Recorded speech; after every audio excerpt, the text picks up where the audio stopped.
CRIMEZ.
Babylon and generation P8 with clean sense, uncommon, can you see straight?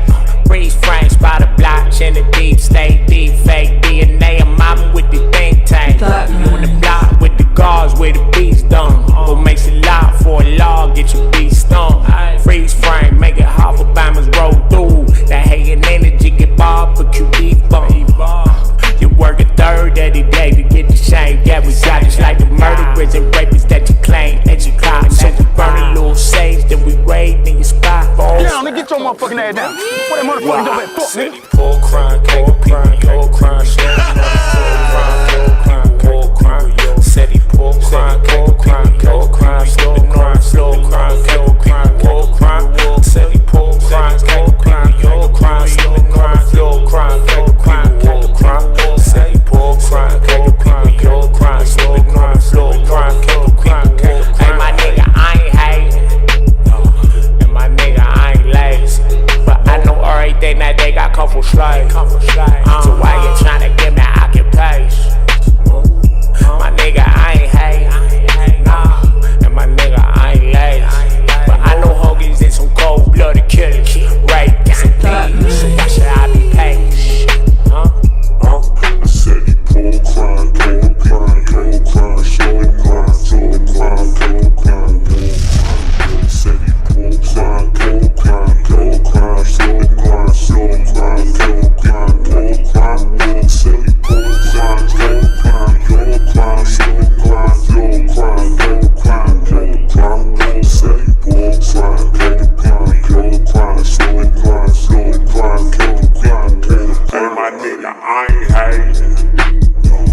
So why you tryna get me occupation? My nigga, my nigga, I ain't late. I know homies and some cold-blooded killers. Right, that's a thieves, so why should I be patient? Warning. The Federal Communications Commission has determined the following content to be emotionally harmful.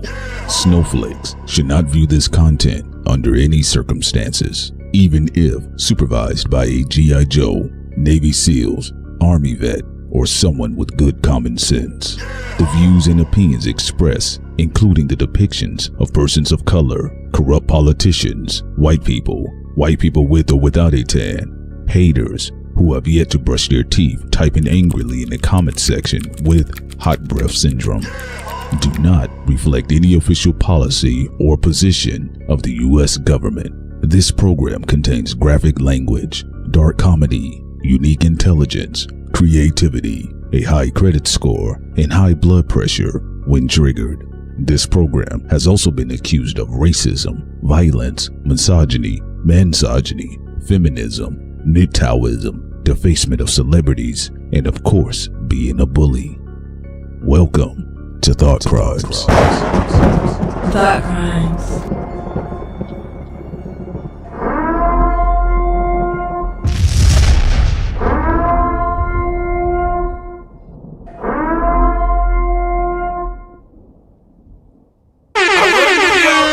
Everyone loves hoes. I'm the hood nigga that became Jigga. Put the 6 God in the ditch, just like a bitch. I run New York. And I laid the hottest verse down on his shit. On this album, I played it down, yet I still played him out.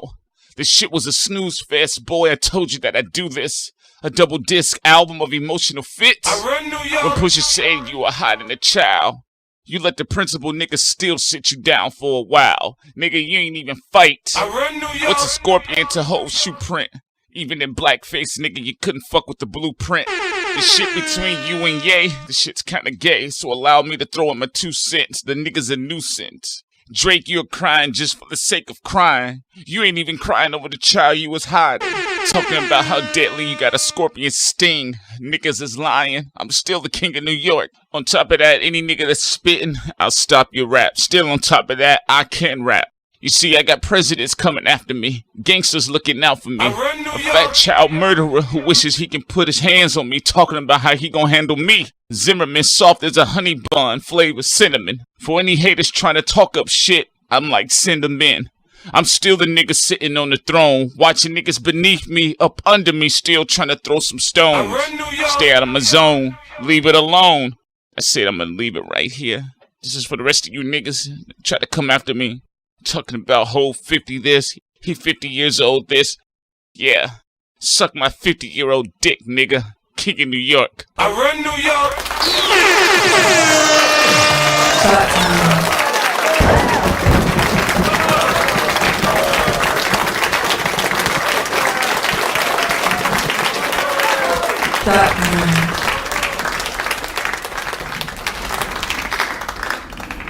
Good morning, everyone. Welcome to Thought Crimes. This is your girl, Sincere, and I'm here with... Good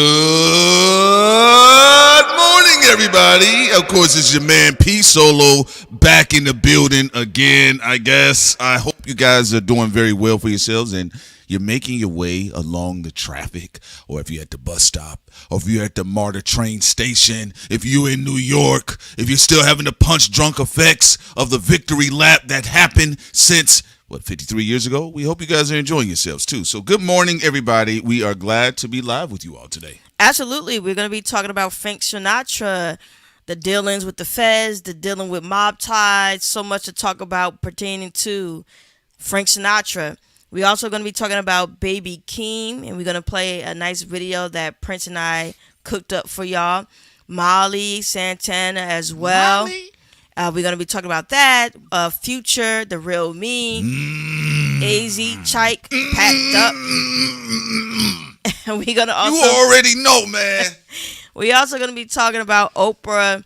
Recently, people in Whitney Houston family came out and said that she is a liar. Wow. So they actually responded to Harpo. Right, and also we're gonna be talking about, of course, a little bit with Kendrick and Drake about how Kendrick has been a mentor and guiding light for Baby Keem, and then also how Drake gave Molly Santana a great lookout on Ran to Atlanta. Molly. She had great chemistry with Drake, had great chemistry with Future. And it's going to be interesting. If I was Future, I would also have her feature on his album. I think she already on the album. You think she? You gotta get on that album. I think you gotta get on that album, Molly.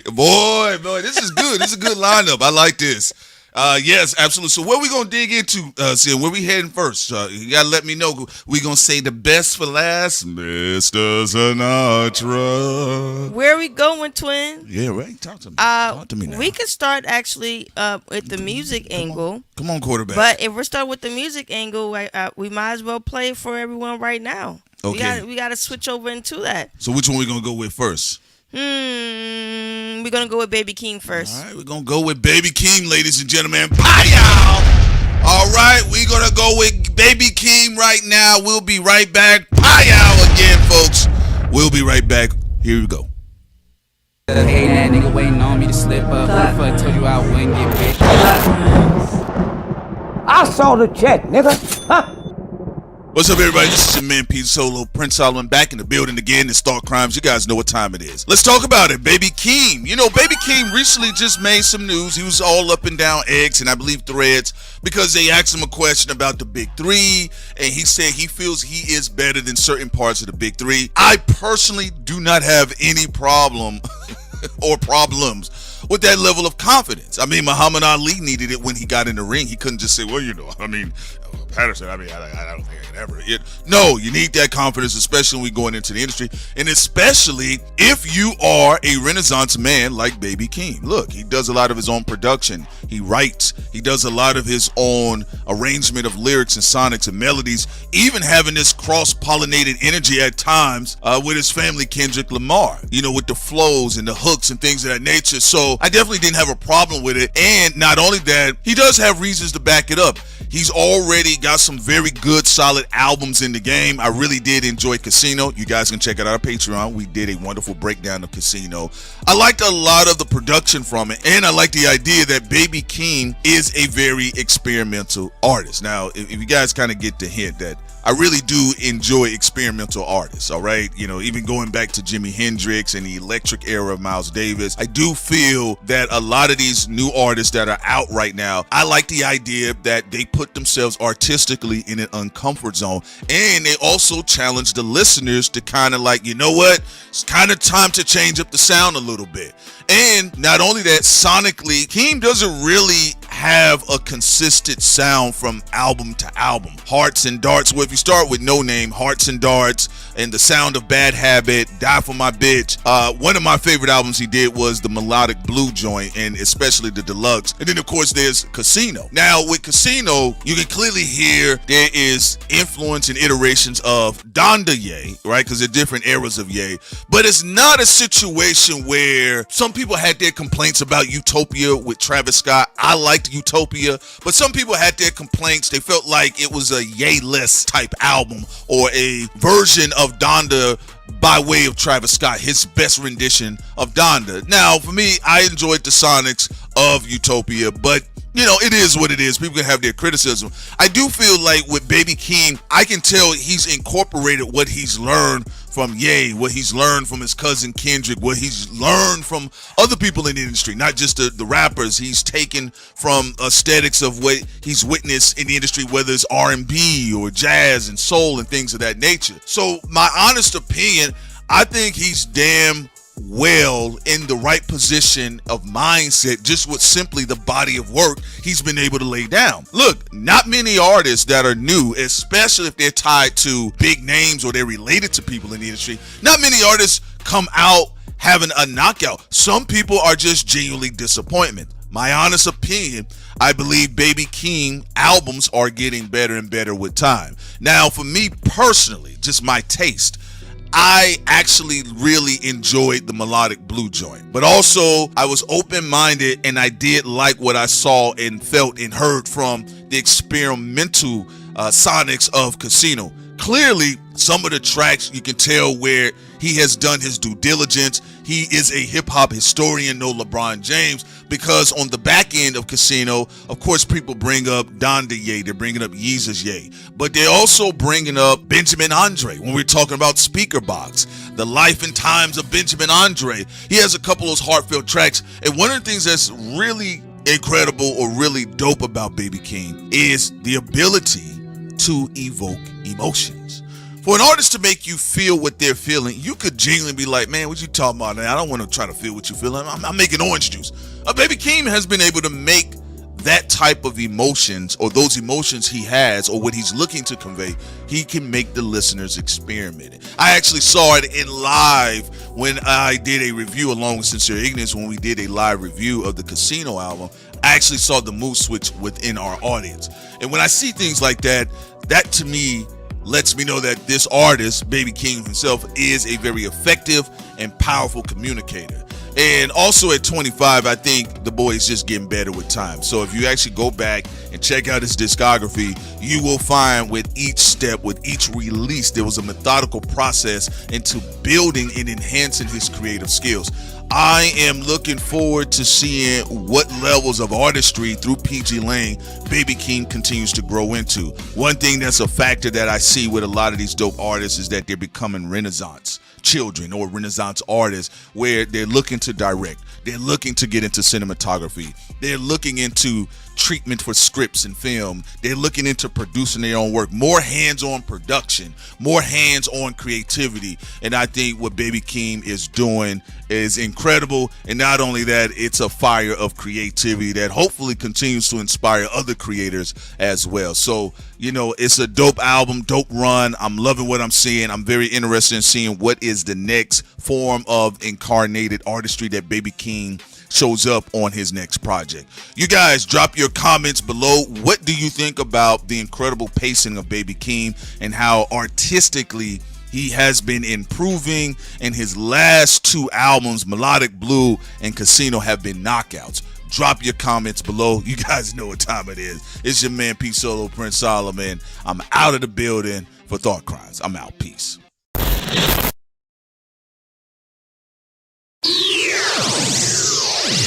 Thought Crimes. I don't work this hard to be around people I don't like. Thought Crimes. The jig is up. Pimp, pimp! Hooray! Damn, son.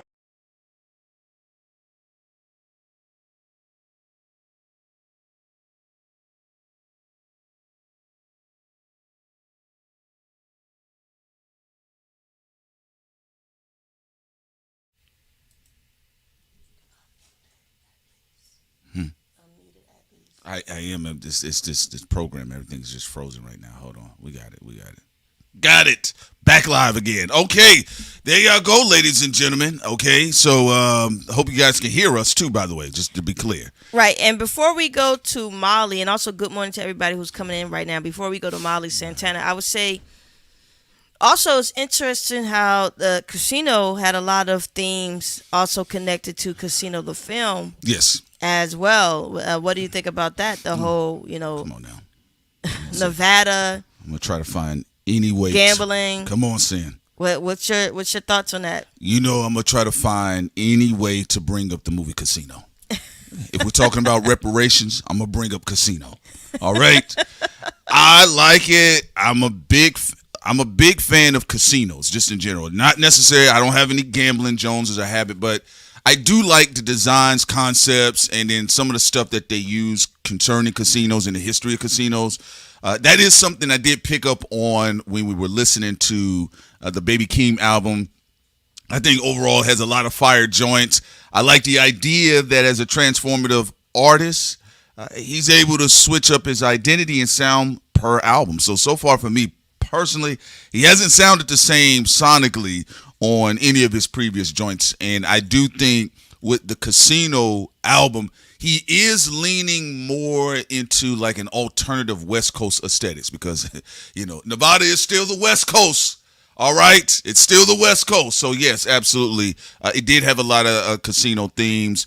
And A lot of times you find people, they call it Sin City, no pun intended, but they'll usually say that because people either find their sins in Nevada or Las Vegas, in casinos, or they lose their way too. By the way, so there's an aspect of that, and I think for casino there was a theme of losing his way, and then towards the end, when he's coming to self-realization that he's like, look, I'm not a lyricist. I do have emotions. I am able to, articulate these emotions.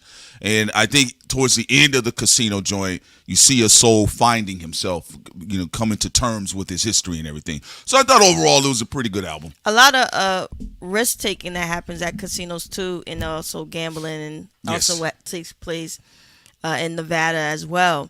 So I just, was interested in your thoughts because I know Casino is one of your favorites. Not the top. I think you said Carlito's Way and Godfather. Yes. Is one of the top ones for you. But the still. Almighty Three. The Almighty Three. There's a big three, but these are the Almighty Three. And look, I like The Irishman because it lends into possibly how the government may have been able to work itself into a situation. So yes, but no, Casino is a dope film. And, a lot of people have kind of lightly lifted aesthetics from, remember when like Nas was wearing his pink suit and what was it joint? It was off the It Was Written album. And he was wearing the pink suit. He got a lot of flack for wearing that pink flamingo suit.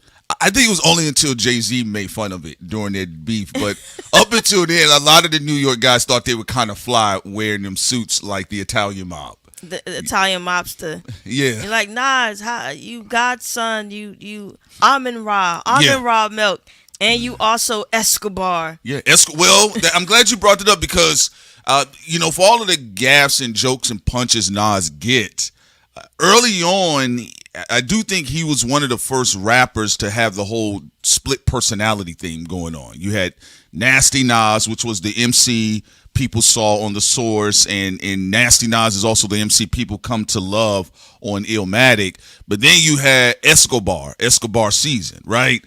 For me personally, there's aspects I like about Escobar, but not all the way, But yes, to your point, Sin, when you do Escobar and Escobar Season, that's where he shows up in the casino in the pink suit. So in pink suit. Okay, we're going to go also now to Molly Santana and also give you our thoughts on her as well as an artist before we go to AZ Chike and some other people.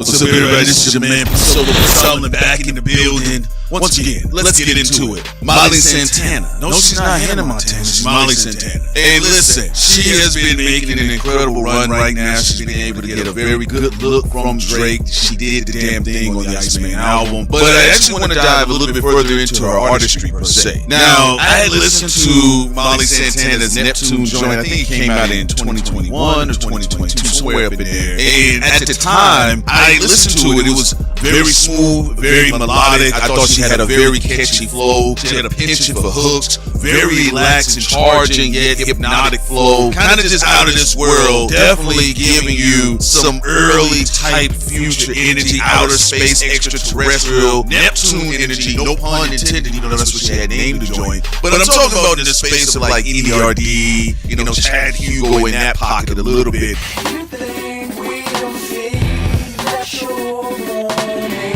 And then I had to spin the block on her Molly and her Weekend of Wonders. Now, she has some other loose projects as well. There's so much stuff that comes across my desk, but I definitely wanted to double back and had to check out what else she had released at the time, because I did like how her voice sounded. She got a very unique voice. It is very commanding, right? And so she has these penchant for these hooks, very laid back. I would actually say on Molly and her Weekend of Wonders, it's a lot more rough. It was a lot more in your face than Neptune. I think Neptune was a lot more laid back. It was chill. But on Molly and her Weekend of Wonders, more aggressive. And I think my personal opinion, even though they're two different artists, but I do like what I'm seeing with the wave of even where I'm seeing where Denzel Curry is going and BK the Ruler. I got a big feeling that these niggas gon' hate on me when I walk in that car. Baby, what you wanna eat today? We could go mother whip or you could whip in the kitchen. I'm liking this energy. I told y'all before, I'm liking this energy. You know, Kenny Mason is out in these streets.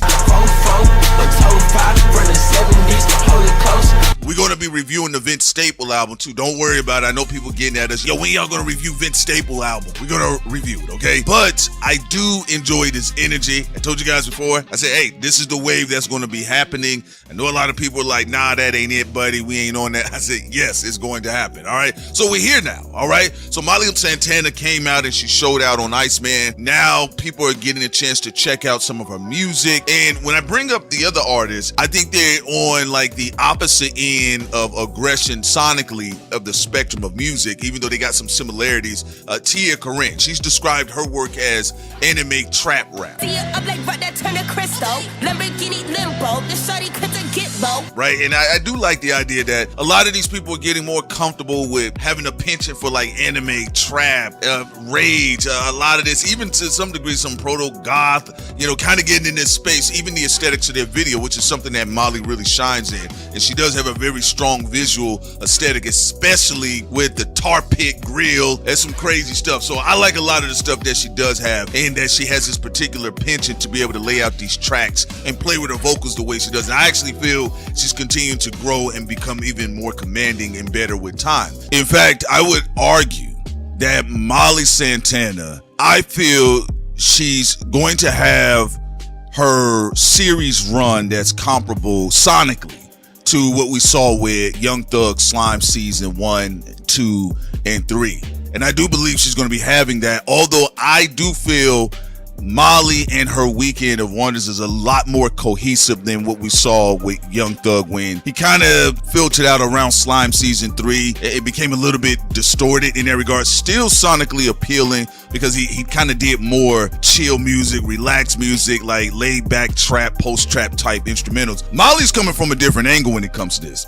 Very aggressive, very in your face, very experimental. She has no problem mirroring the aggression of the instruments, the wide range of instruments that are just clashing in the background. So I actually think she makes incredible Mad Max music. That's my personal opinion. I think she has that type of charging energy. I'm very, very much into seeing where she's going to go next with it, where she's going to grow. I'm actually looking to see what type of collaborations she's going to have. We know most notably Future and Drake for a lot of people. She has done some other collaborative efforts, you know, with the artists like Chase. She has cited that Lil Uzi Vert is one of her bigger influences. You can clearly hear some of the aesthetics of Uzi Vert in some of the records that she does. Then, of course, Chief Keef. Again, that Warhammer music that she brings into it, and of course being influenced by Chief Keef, we knew he made nothing but drill, gun, and barrel music too, by the way. So I definitely have no problem with kind of like this very raw, jagged edge, you know, wild Harley Quinn, tank girlish type energy with a hint of Poison Ivyism that goes up in there as well. And the visual aesthetics, I actually think she has a keen director's eye as well. So I'm going to be interested to see what Molly Santana does and who she collaborates with. I'm very eager to see what she can do with somebody like Rico Nasty, Denzel Curry. There's a lot of other dope artists that are coming out of that ilk, even somebody like Kenny Mason, BK the Ruler, Tia Corinne. I mean, it's just a wonderful array of apocalyptic babies out there that sound wonderful on the microphone and also through your radios. Tell me, what do you guys think about Molly Santana? What do you think about her visual aesthetics? How do you feel about this particular wave sonically coming into the forefront now? Because it kind of been hovering around if we get past trap, post-trap, drill, post-drill. It went to New York, then it went to overseas, then it looped back around, and now we kind of in this Walking Dead apocalyptic sonic joy fest that we call music. Drop your comments below. I'm your man P Solo. I'm out. Peace. Pop out rockin' I saw the check, nigga. Huh?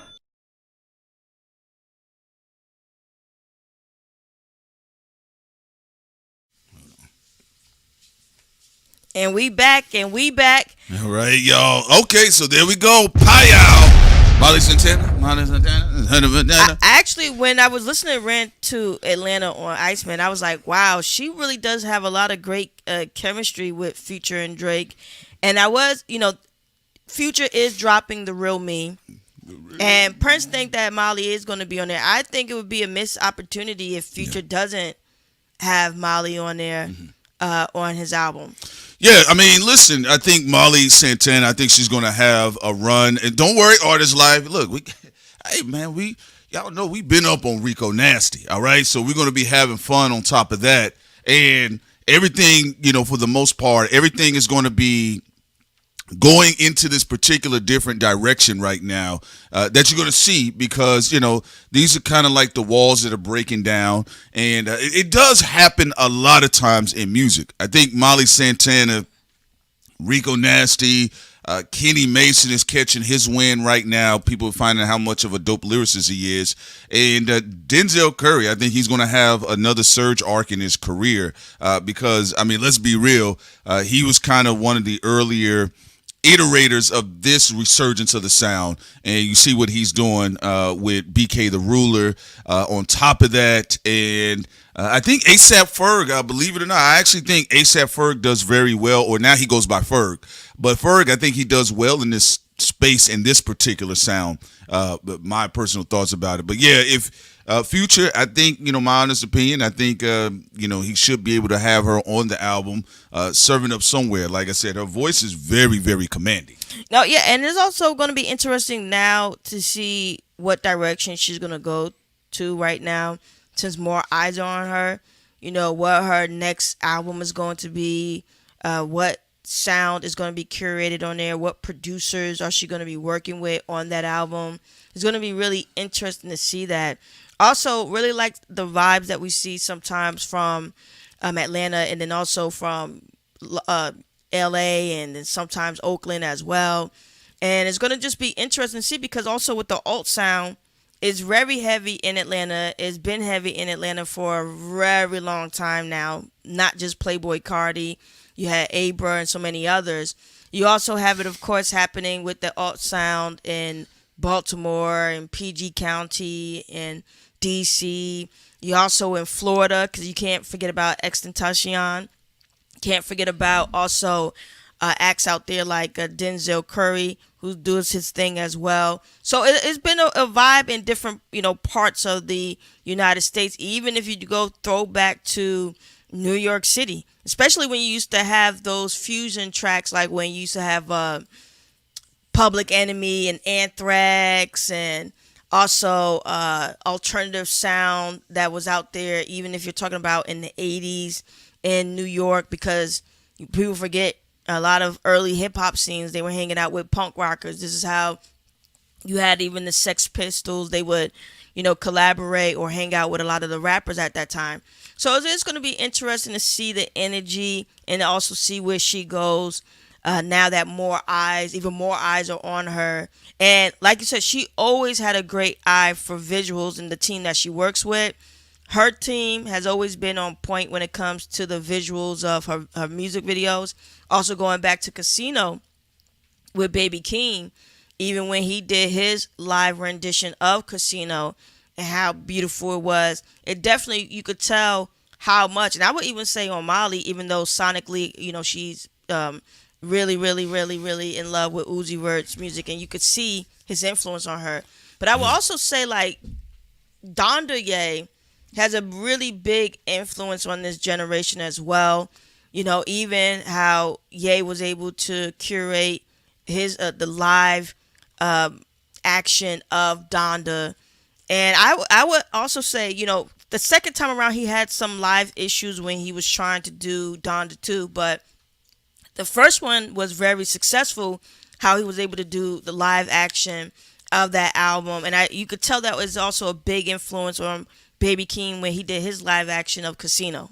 Yeah, and look, I think this is a good time. I think it's very experimental. I think, you're going to see it kind of show up a lot of different places as well.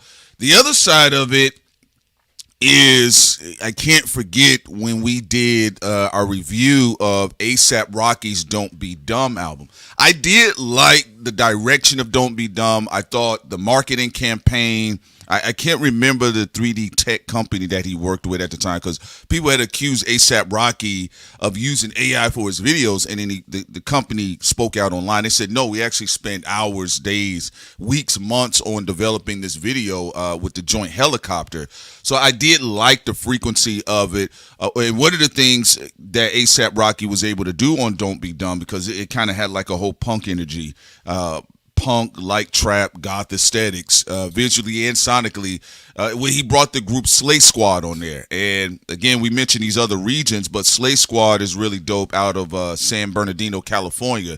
So if you guys get a chance, you might have heard them on the back end of the album. It was a real quick shot. It was like a vodka shot song, and then it transitioned to something more relaxed. But again, an all-black band, basically, and they do really, really dope music. So, look, I'm very interested in seeing, how a lot of these different artists that are moving about, even some of the artists that have been in the game for about 15 years, 10 to 15 years, they're stepping out to experiment with other sounds right now, which I am very, very, very interested in seeing how they're going to kind of put these things together.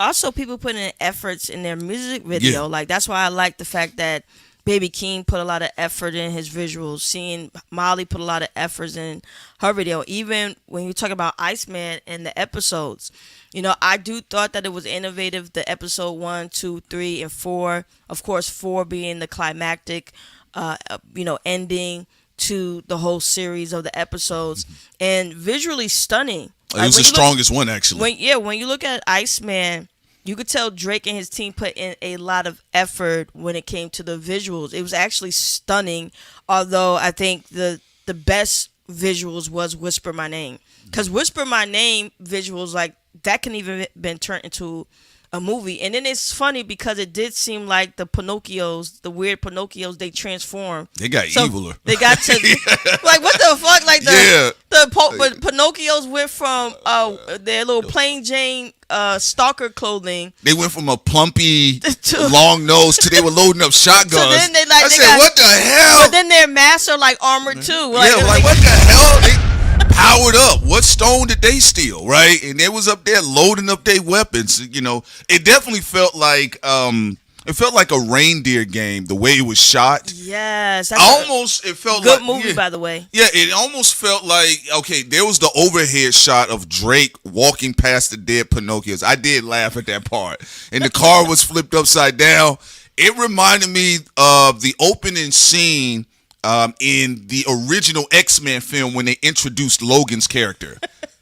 And I was wondering if Sabretooth, because even how they had it visually shot, but yeah, I agree with you. I do think right now, this in a long time has been a better stage of videos right now. I think there was an era for like about 10 to 15 years, like, where we did run into the drill music, and it's cool. I am a big fan. I do like seeing the party on the block. Like, even the joint with Baby Chief Do It right now, the one where he's singing, he got all the little people on the block, everything else in Chicago.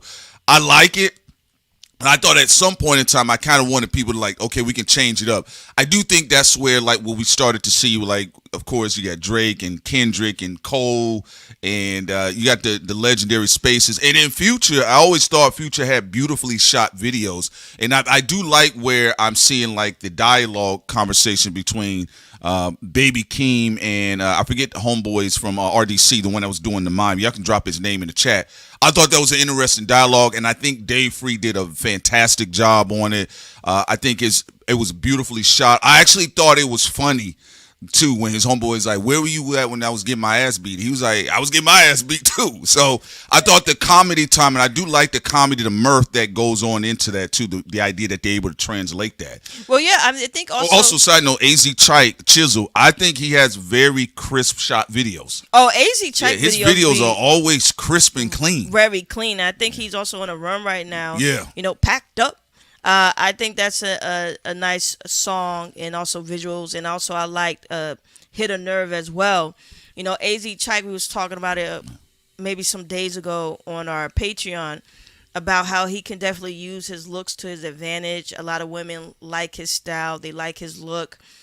We've seen him kind of play with R&B a bit, having features with R&B singers or people sing on his tracks and the hook. Yeah. And also, he has a lot of women that also be in his videos as well. I think he should continue to do that because it definitely works very well for him. I will also add, it would be interesting if he goes on a feature run. I think he should do that. I think he should go on a feature run with artists from Oakland, with artists from Florida, with artists from Atlanta. I just think it would be a good synergy for his style. And I think he's a way more versatile than people give him credit for. Would have loved to see a peekaboo video with him and Kendrick, but I still think that he's the standout on GNX when it comes to all the features. I think by far. Yes. First of all, the album is a really fun gangland hip hop album, but when it comes to the features on it, AZ is the one who has the potential. If he continues to do what he does, he has the potential to break out and be a star. And I also was thinking about, again, when we're talking about even directors and stuff, how much Hitchcock has a influence on hip hop. Even when we're talking about Biggie Life After Death, some of the visuals that we saw, which was a dope album cover, by the way. And then also looking even at the crows at the end of Whisper My Name. You know, I was thinking about, like, you do have some directors that have a major influence on hip hop. We talked about this in one of our previous live shows where we talked about how even Michael Jackson Thriller, like how he transforms how music videos are done. It was like a short film. We talked about how Hitchcock has a big influence on hip hop. Also, even when you talk about John Singleton. And also, can't forget about was the Hughes brothers, right? With Book of Eli and all that. There are actually a lot of different directors that you could tell they are really important when it comes to what you see in the direction of a lot of hip hop videos. No, you're right about that. And I think as far as like the crisply shot energy, to your point. Just to add on to what you said here, that Chisel does, and I haven't heard a bad song from him. Like, I like a lot of his works and a lot of the videos that he shoots as well. But I do think, what's understated, that clean, crisp shot that we usually see, you got to give that credit to Hype Williams. Hype Williams, Director X. Yes. These were legends in the game. Even on the back end, shouts out to the boys in Dallas too, by the way. Benny Boom. Benny Boom has had a significant influence on the game when it came to music direction. And so I do like the idea because people do forget. Like, sometimes, like, the videos are very important. All right. So. They can elevate a song, I think, like I said, like you brought up in an excellent manner, I would have loved to see a compendium of videos from GNX. I thought we was going that way. I did like Squabble Up. I liked Luther. And I was like, man, I wonder if we're going to get a reincarnated video. That would have been dope. But I do love the visuals that we have been getting from just all of the Iceman joints. I think the timing of it and being able to tell a story, with every video, I think that's incredible as well. So, look, I'm all for it. I do also like about Chisel. The last joint, Packed Up, definitely got a lot of Houston influence on there. Shouts out to Trader Truth. Trader Truth was in the video. Because I was like, wait a minute. Are we shooting a video in Houston? Because if you guys, just to put this in context for you guys. That's a great point. Yeah. I would like to see him with Houston artists too. Yeah, I think Chisel does it. I think just even to back up, because people forget or a brief history. Because remember, I was telling you, I was like, yo, there's the left wing and the right wing of the South. And I'm not talking about political. I'm just talking about the birds, right? So when you get on the left side of the game, when like Houston and the Texas Port Arthur boys was catching the wave first with the Ghetto Boys, the classic group. Shouts out to Willie D as well. But, you know, Port Arthur, Texas, and Compton, like, people may not be aware. It was like a sinistry because a lot of the car culture, third wheel on back. There are a lot of drop top droppers out there as well. You do got the switch sides players. The lowrider culture was extensive, especially, you know, out of black space, because that's where it originates from. Also, shouts out to Dwan B on that one, because he did an excellent docu-piece about that. Oh, yeah, The originators of lowrider car culture, did a which great job on that, because it starts with black people. It starts with black people. It starts with them. Yes, yeah. As big, it's also really big in the South. The lowrider culture that was, you know, generated and created by black people. So yeah. Yeah. So the car culture, which is clearly a very strong aesthetic with Chisel, would work. You know, it's supremely so in Houston, Texas.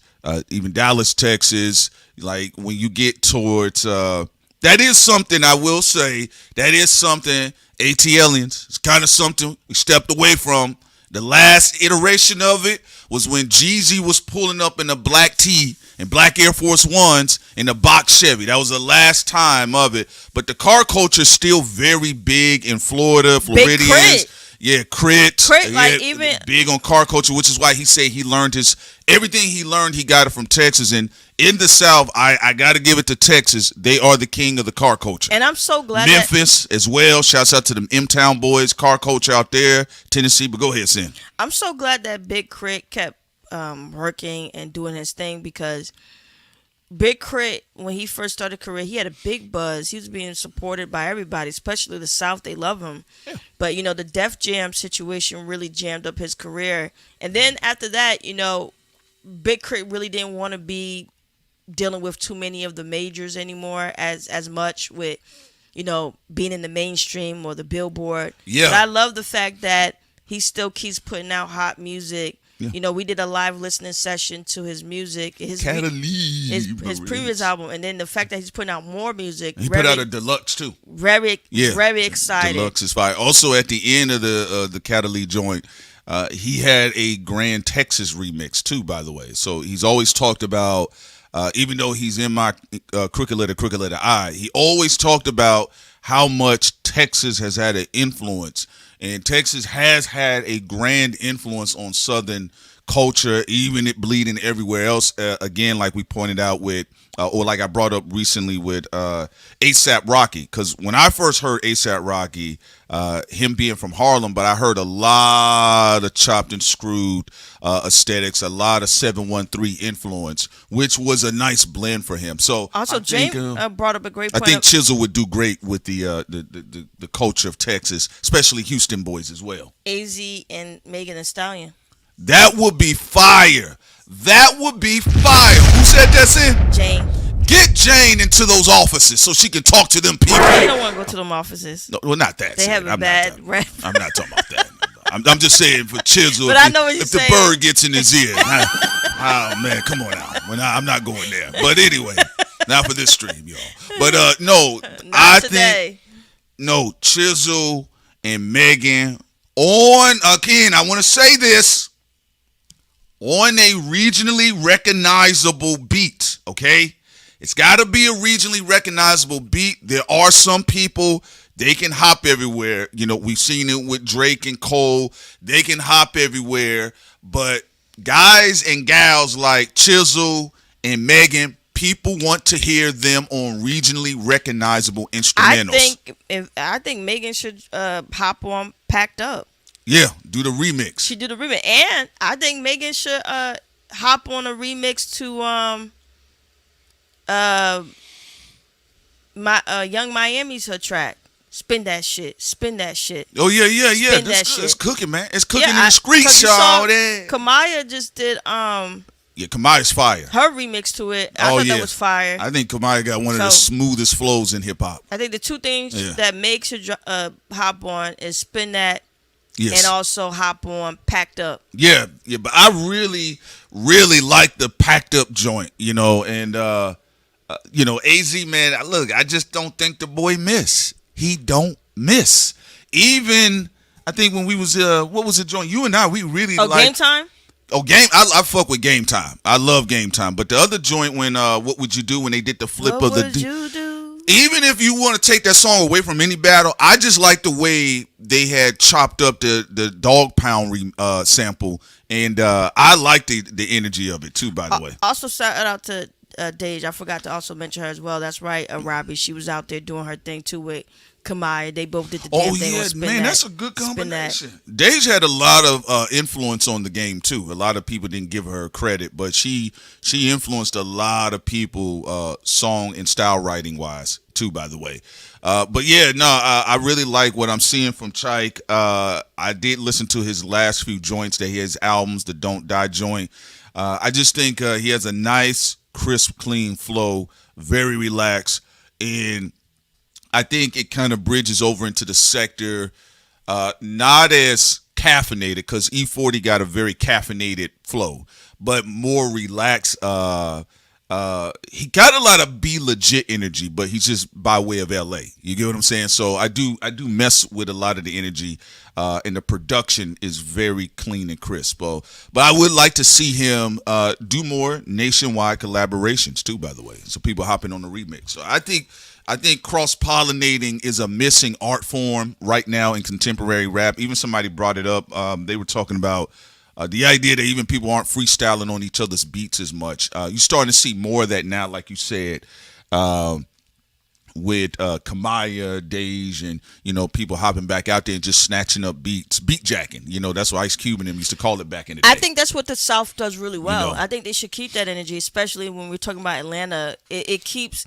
One of the reasons why Atlanta is still a major headquarters for hip hop right now, even in the industry and in the independent scene, is because they always collaborate. So even when you see the energy going down a little bit with Atlanta and then it picks back up and it transforms again, it's because they always collaborate. You got to, man. You could tell they love to partner up with other regions and collaborate. And even like you saw, and even in each generation, because Jeezy, T.I. and them used to always collaborate with rappers and MCs from New York City and also from other parts of the South, and then also with the West Coast. You see also the new generation also coming after them. When you even see Future, he'll collaborate with someone in Oakland, L.A. I got a song with Big Bird. Houston, Yes. New York City, anywhere and everywhere. So, right. I do think that they need to keep that spirit up. Even seeing how people want to spin that with Kamaya and them and Dej, they just go jumping on the track and having fun. Mm-hmm. And I think more, female MCs and male MCs should go out there and jump on a track. It's summertime, have fun, go to the beach, enjoy yourself. It's fun, it's excellent, and it creates variety. It's like the fans are at a grocery store. They're like, oh man, I'm in the salad section, I'm about to go over here and get some sushi. Oh man, that's crazy. And feature runs are fun. I like them. I don't have a problem with them. You got to go back to the, like I brought up with the Port Arthur, Texas boys with UGK, especially Bun B used to have all types of crazy feature runs, So, yeah, I think I think the boy does a damn thing. I love his collaborations with Hit Boy. I think Hit Boy's been knocking out a bunch of dope projects right now too. He looks like he's having fun. Yeah, he is having fun. Cause he said he got out of that 18-year contract deal. He got out of the 18 years a slave. Yeah, man. He having fun right now. So I like the joint. Yeah. When you on X, he'll have 5 different videos come out where he just rapping on his own beats. Hey, you can tell he's happy to be free. Yeah. So I think right now the rap genre, hip hop game, I think is going in an excellent direction. I think a lot of people in pole position, but yes, AZ Chike, y'all definitely got to look out for him because he's going to be carrying that whole coastal energy and being able to translate it into other regions as well. That's important because it's like you hot in your backyard, but are you able to, diversify your portfolio? And I think he's been able to execute that very well and build up his local fan base and then extend it and converging others. Tap them on the forehead. Now you a Chike listener. Tap them on the forehead. Now you a Chisel listener. I also think it was a missed opportunity too on Spin That for Drake because it seemed like she said she wanted Drake on the song. There's a couple people who I think can still hop on it. Yeah. If I was Drake, I would fucking do it. Although I don't know if she is still extending that invitation. Mm-hmm. Also in the chat, I would say 6,000. That's correct. Rick Ross would kill that. He would be smooth and nice on Spin That as well. Baby, let me spin that. Yeah. He would be really nice on Spin That. I know she was performing it not too long ago, and Rick Ross was on the stage. They was begging him to do the Spin That. Yeah. To tell him, she was like, Rose got shy a little bit. Yeah, she told him, "You my good luck charm. Go do that." Maybach music. No, Ross. I think Ross does have a very recognizable, but he's able to put himself in diverse pockets on anybody's track. I don't think, if I can recall, I don't recall a bad feature from Ross on anybody's records. He's never had a bad feature. Yeah, I don't think he's had a bad feature. Yeah, so, but it's curious to see what the original track would sound like because she's the one who wanted Drake on that Spin That. I can see that. So I'm like, how would it have been curated then if she would have had him on there? I can see that. It depends. Like, it really depends if, depends on what he would have been doing, though. Is he going to do a bridge, hook? Because you used to do music. That's what I'm asking you. Like, what do you think when she extended the invitation, what do you think she was trying to do with him on the track? Get them numbers up. The numbers are doing good for her, though, already on the track. Up. Yeah. But sonically, what do you think her vision was for it? It would have been, it would depend. I don't think she would have been like hands-on creative about it. I think she probably would have allowed him to have a free-form approach. But if Drake did some crooning somewhere, I think that probably would have been a surprising flip, But I think, my honest opinion, I think there should be a posse cut. I think there should be a posse cut. Dej, Kamaya, they're killing it right now on that track. Definitely, hype it up. All right, let's see here. Chike feature on Black album was smooth. Yeah. Chike leaning, again, Black, dope artist, Eastside Atlanta native. But I think they got a great combination. So it's a good zone that he's going in. And like you stated with Spin That, I think that's good for the airwaves. And it's definitely going to have a surge again, even higher sin, going deeper into the summer. All right, Frank Sinatra now. Prince, you ready to switch over to talk about old Frank and his here on the History Channel? I did it my They talk about Frank Sinatra's mob ties and other secrets from his FBI file. And also, the FBI was a big fan of his, by the way. Of course they were. They wore suits. At the time, though, they were flirting with the idea of putting him under the Red Scare and saying he was a communist because back at that time, they were saying if you was pro any type of racial harmony, you could be a communist. I know people think Pete and them and other people in our government, it's not the first time, are crazy. Even going into Mr. Indian rights himself, Kash Patel. Yeah, I think those people were crazy. Well, we've always had weird people like that in our government. Our government has been mostly ran by cuckoo birds. Now, we only had moments of sane people running the ship. I'm going to ask you this right now, and right now only. Are you a supporter of Godzilla? That's how they were. They were. Like, if you look at his FBI file, some of the stuff they were looking for was ridiculous. It was some really dumb stuff here. They're like, why is he performing with black artists? Is he trying to be a rebel rouser? Why are there women yelling at his shows? Now, what's interesting though is even though he was allegedly connected to famous mafia figures out in Chicago and other parts of the United States, eventually, I think he did have a situation where I think his kids were kidnapped, and the FBI and others had to help, locate his children. Yes, and they were able to and then successfully arrest the people who kidnapped them and try to put out a ransom. Now, you was bold enough to kidnap Sinatra's children. You had the mobsters, the ones that were supporting, Blue Eyes. Then you had the feds on you. Where were you going to go? Where were you going to go? Africa? Where were you going to go? So, yeah, Frank Sinatra, also a very influential icon in all different genres, including hip hop. There was a lot of references and alliterations. Even Jay-Z patterned aspects of his moniker off of Frank Sinatra. And again, we brought up with Nas, and then you see it all the way up to today with the likes of Drake. There's a lot of people that have Frankie Blue Eyes references that are big fans of him. But yes, why you didn't bring up Logic? No, you right, Sin. No, Sin is right.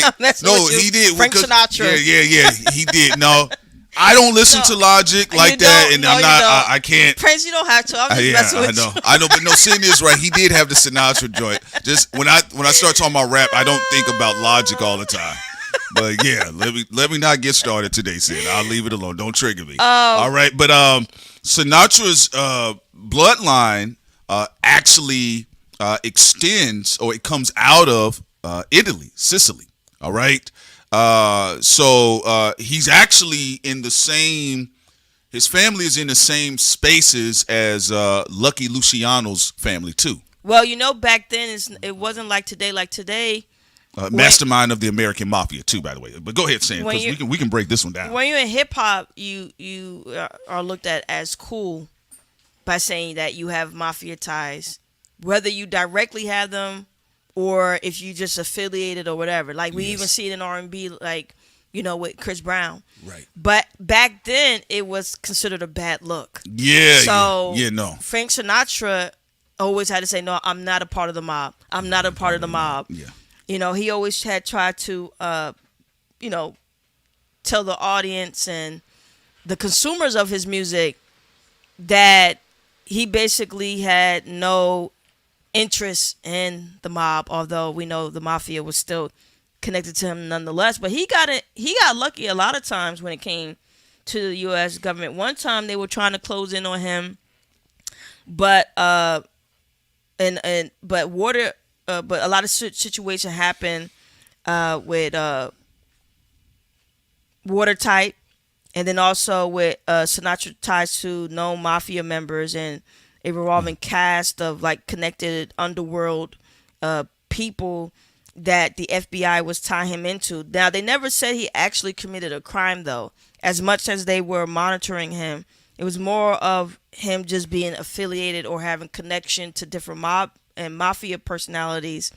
Again, like out in Chicago, for example. Well, also, listen, Frank Sinatra's, people forget, like, Frank Sinatra's father ran a bootlegging tavern out in Hoboken. And he later admitted that, he participated in it as well. So his parents were involved in what was going on with Prohibition. So Frank Sinatra does have a rich background, which to the point that Sin is bringing up here, even though you had other crooners and singers around the time, Frank had a different edge because people felt there was something a little streetish about that little boy. Yeah, Jersey. I don't want my daughter listening to him. Jersey had has the mafia ties from the Jewish and Italians. Yeah, that's true. You bring that up too, but yeah, a lot of what you said, Prince. A lot of parents at the time, they were worried about his mafia ties, and then also they claim that he paid his doctor $40,000 to declare himself medically unfit for World War II service. Yeah, I got to do what I got to do. I got to get back out here singing. I'm not going over there and being hey, baby, where's the women at? We're going to be in the bunkers with men. No, baby. Yeah, here's 40 scratches, right? Go take care of yourself. But even like one of the foundational pillars of Jersey is dealing with the mafia. Again, a lot of outpost people that wanted to get out of New York and some of the restrictions there. They was like, we're going to go to Jersey. We're going to make deals in Jersey. We're going to bury him in Jersey. You get what I'm saying? But no, Frank Sinatra, to the point, like today, it's like a badge of honor to be associated with some sort of gang or set publicly or a known mafia somewhere. To some degree. To some degree. Even if it's just lightly. Lightly, just little hints of it. If you go overboard with it, you know, people look at you crazy. Your cells start to crash like Chris Brown. Or people, they'll say, I don't believe you. Yeah. If people want it likely, like obvious, like to be fair, like what Prince saying, you know, you don't have somebody who be clearly overtly gangbanging and then people be like, you know, he's crossing over. They don't even cross over big with black people. Like no. you gotta lightly do it. Like one of the things that people like about Kendrick Lamar's music, you see it there on the cover of To Pimp a Butterfly. You hear it be talked about on Good Kid, Mad City, but other things are mostly focused. A little bit of sprinkling, perfectly fine. People love a little bit of mob talk, but if you overdo it, the customers leave. Now, to the point of like how influential the story arc of Frank Sinatra is, he had He had a what you would call a paternal father in the mafia space, a godfather-like energy of Willie Moretti, and Willie was the one that got Frank Sinatra out of his binding contract. Now, this is something that later is said to have influenced the line in Godfather. We made him an offer he couldn't refuse. So Frank Sinatra was jammed up contractually, and his partner, his big homie, stepped in and made an offer that he couldn't refuse, and it was such a profoundly infamous moment in his career that it was later used to inspire that legendary line from the Godfather film. And again, as I said, Godfather is one part biopic, and what they were doing was illustrating about, you know, how these mafia figures have had their influence in the entertainment industry in Hollywood. In fact, Warren Beatty, there's a classic film called Bugsy, and it talks about him setting Vegas up because, you know, that is, speaking of casino, when we was talking about Baby Keem, that is who set up what we know conventionally as Las Vegas. But then the other figures knocking him out the game after he got everything rolling. Yeah, and crossed him out the game. But like when people look at, you know, they go back in history, they tend to look at more of the fonder stuff. Yes. He had a lot of hiccups with the public, like the mob ties, but also they thought he was a draft dodger. So that did, yeah, that was a big thing too. That did persist in his career, where, you know, sometimes people would diss him because they'd be like, "Yo, you dodged the draft, you a coward," you know, and all that, and you work for the mafia. So you know what's crazy, Sam? So that's you know, something he had to deal with. No, you're right. Yeah. You saying Moretti, not Fischetti.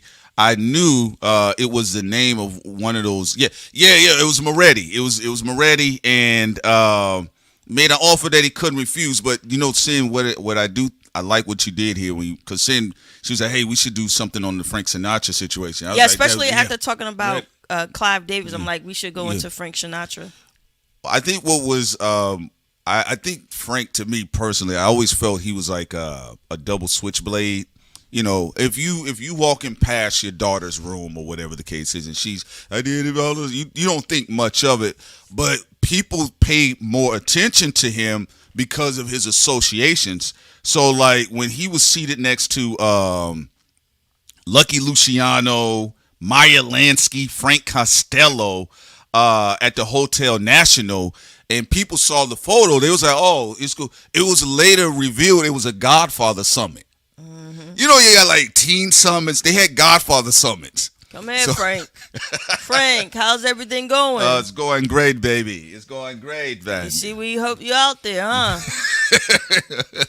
So that's what added more of the allure to Frank, is that what was presented is not necessarily what you got. I actually think it was a good hustle, though. I thought it was a good hustle because, like, it was making money, but it was almost like Frank was almost like he was scamming the good boy next door charm early on. He was. You know, and then people like, oh, wait a minute. He's like, this guy's kind of really connected here. You get what I'm saying?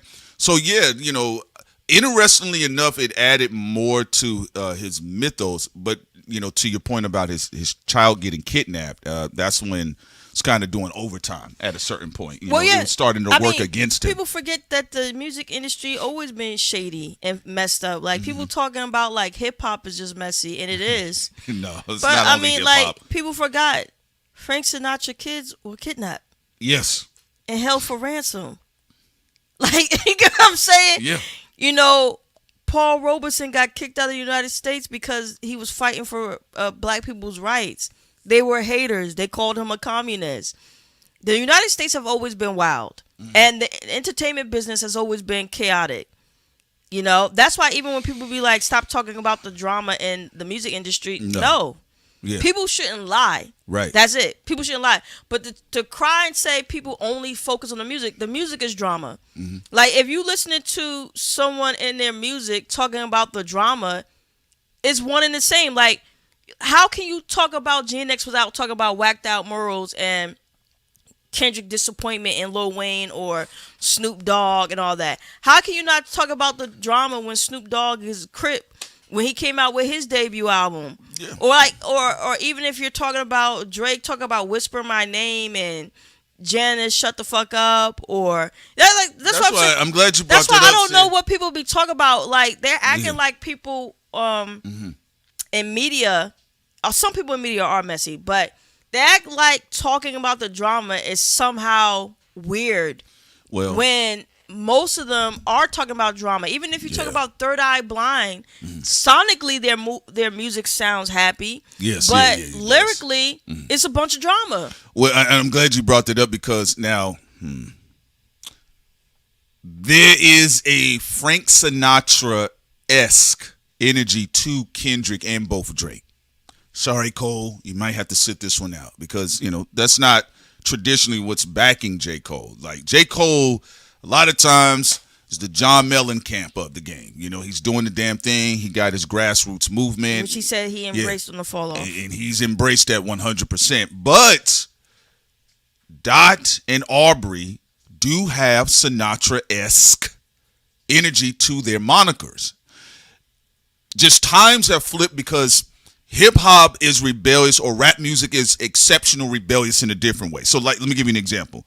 When the newspaper accounts were published and they found out and they saw that Sinatra was converting with the likes, he was in Cuba and he was chilling with Lucky Luciano because he was banned from the States, and Joey Fischetti, that harmed Sinatra's image in the public. Oh yeah, that actually harmed his image in the public. He was hanging out with murderers and hustlers from Chicago, Detroit, from Jersey, and you know, people got mad at him. But he said he gonna hang out with whoever he wants to. But those people were considered to be hoodlums, and considered to be murderers. So, you know, sometimes it did ding him. Yeah, it did ding him. And look, and Code Knox, I hear. I want to get to that point about Jay-Z and Sinatra. I do want to get to that point because I just bookmarked that real quick. Well, you brought it up earlier. Yeah, when you said Sinatra influenced Jay-Z. Yes, a huge influence. But what was a little bit different about what Kendrick and Drake Sinatra-esque energy to their image publicly is the hook shot that kind of shocked folks when they found out. If you read about what went on with Sinatra's accounts, an aspect of his career later, there's a little bit more infamy that comes across because some people found out about Sinatra and they were like, wait, what? So it's kind of like when you saw Kendrick hop on stage at the Pop Out You even saw Lord Jamar was like, wait, what's going on here, right? Or like when people are debating what goes on with Drake or whatever the case is, that Sinatra-esque, like kind of like double-faced vibe. Some people come into it and like, oh wait, I didn't know this other side of Drake, right? But there's a lot of YouTubers who they'll break down the gang ties of Kendrick. Yes. The gang ties of Drake. So you have people who do but that. I think more of the videos have come out since then. Yeah, that's what I'm saying. So like, because before nobody never crossed people's minds like that. It was a few videos before 2024, but now there's a lot of videos. People got Netflix series, right? Talking yeah. about people's sets. Yeah, so that's why I just think it's a bit interesting because Sinatra starts to run into real problems because the people he was parlaying with, as Sim brought it up eloquently, they were lambasted as hoodlums, and then they had racial slur pejoratives for quote unquote the Italians at the times. They was talking about the greasy headed Italians, but they called them other names too. That follows Jay-Z too, though. Yes, because when Jay-Z tried to break bread in certain spaces, they called him a hoodlum. They called him a hoodlum. Yes, and he rapped about it. Even the NFL, what they said about Diddy. Now, the weird thing, though, about the people who call people hoodlums, they hoodlums, too. Yes. That's the crazy thing about it, because a lot of the people who work in government or even the NFL owners, they hoodlums, too, because you told. So that be the ironic part of it. Hoodlums telling other hoodlums who's two hoodlums. Well, we're graduated hoodlums.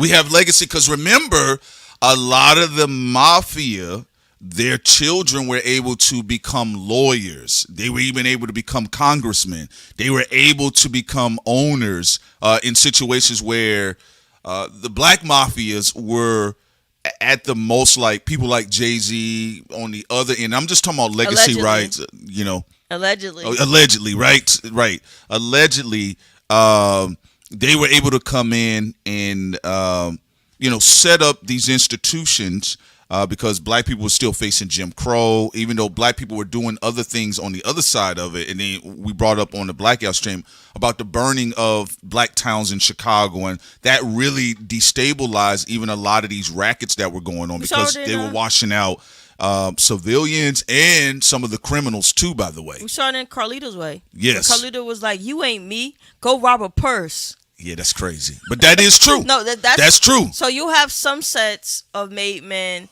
I don't know, French gangbangers. It don't matter, whatever. Choose your poison. Choose your poison around the world. I moved with made men. They be in a suit talking about you a hoodlum. Yeah. You started out like but me. They a hoodlum too. Now, the crazy part about like when Frank Sinatra, like when Lucky Luciano's home was raided, they found like gold cigars, and they found a gold cigarette, better yet. They found a gold cigarette, and it said, "To my dear pal Lucky, from his friend Frank Sinatra." So,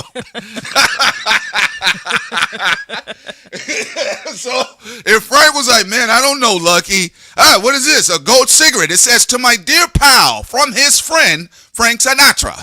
But it was also bias in the FBI. Because remember, the FBI is a part of the underworld as well. We talk about the 8th house all the time. FBI, CIA is in the same... allegedly said. No, I'm talking about the 8th house. We're talking about astrology now. CIA, FBI, those are all in the 8th house. The 8th house deals with the underworld. It deals with transformation, shared resources, IRS, all those type of things, right? Inheritance, danger, death. Occultism, esoteric studies, also in the 8th house, but also mafias, gangs. So this is why it's interesting, because the FBI and the people who are supposed to be doing all this tailing, they were, you could find in the FBI file, they big fans of Frank Sinatra.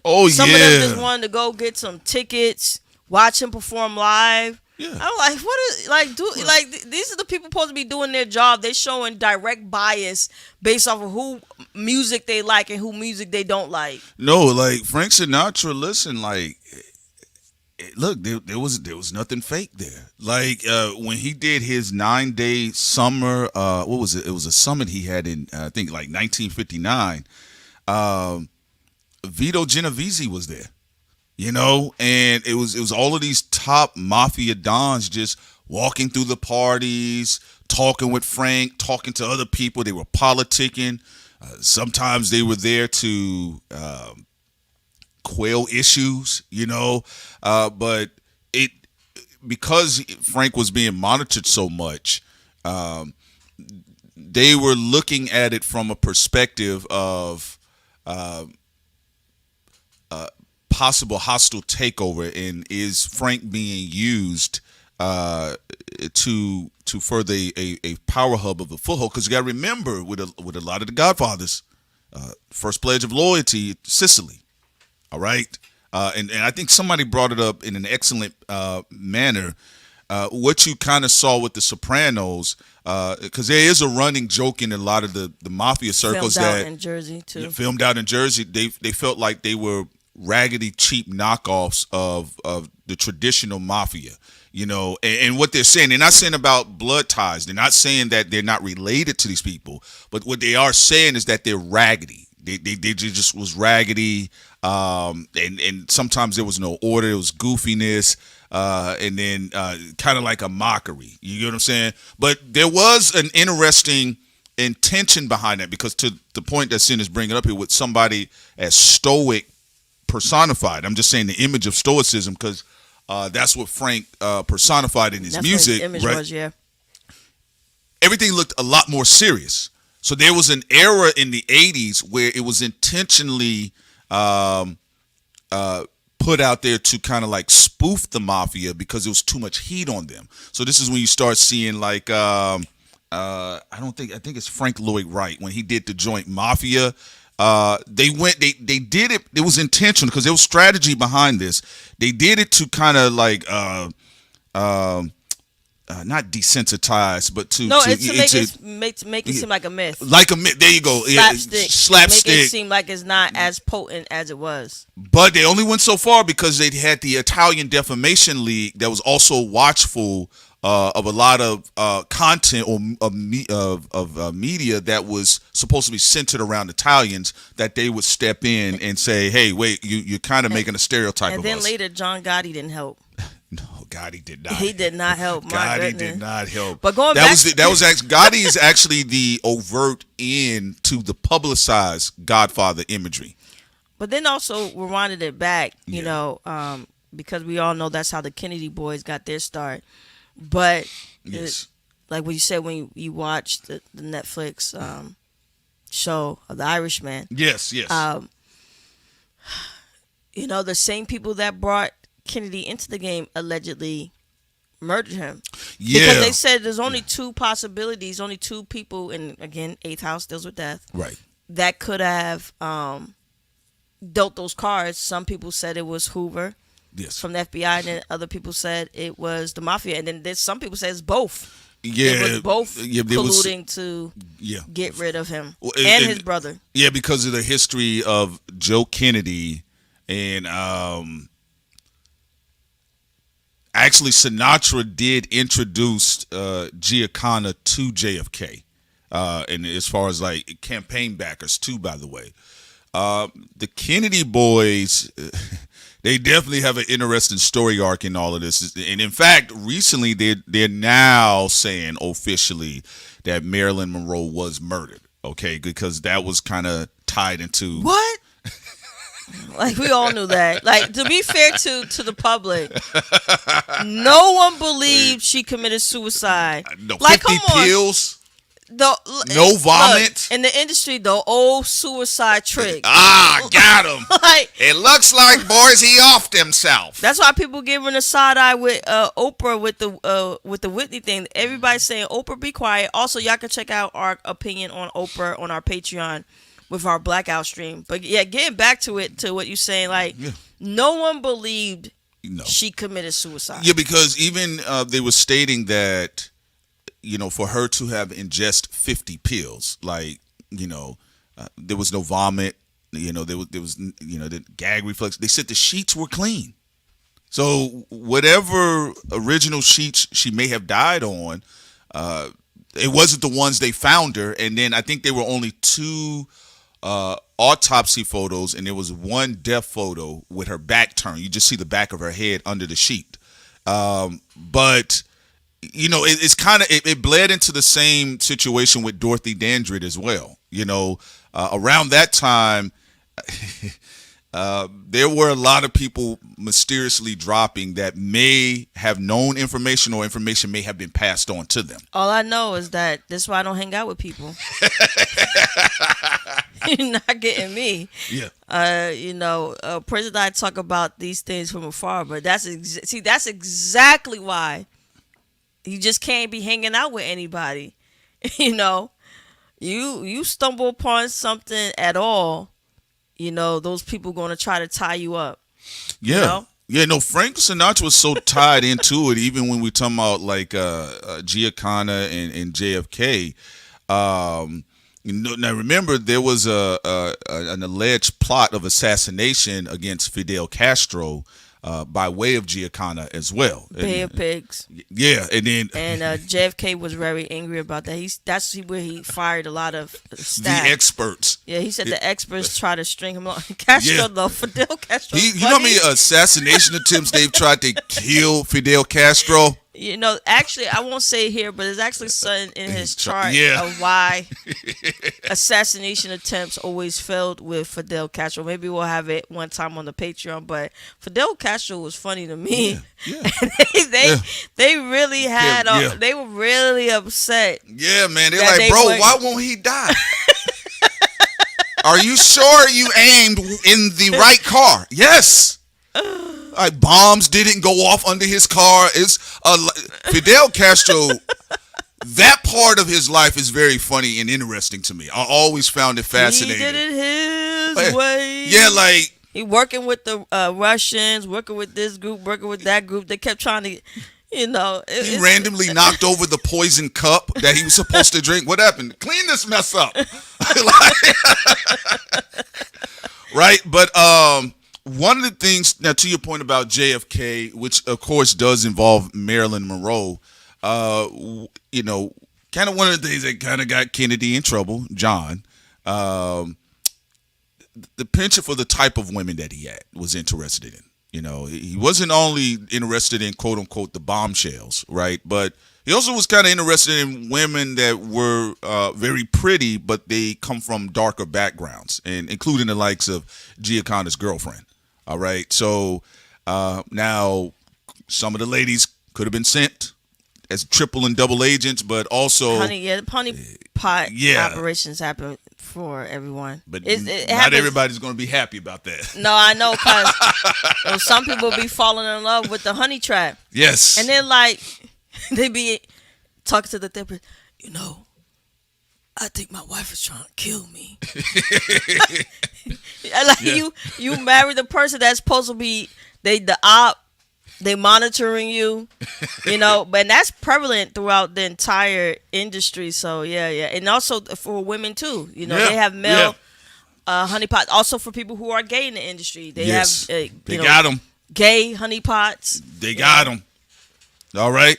Also, now here's some tidbit of information for you all about JFK and Frank Sinatra's relationship. Like, and this is I'm glad that Sin brought this up. But this is how plugged in Frank was. So Frank was so thrilled that JFK was going to stay with him. Now this is got to be funny. He was going to stay with him during a California visit that he built a helipad at his Palm Springs estate. Again, JFK did not know this. Frank was very happy. He said, baby, what do we can't just have the president pull up in the garage. Built the helipad, right? So they built the helipad, right? But RFK again warned the president. RFK is his brother. Warned the president about Sinatra's mob ties.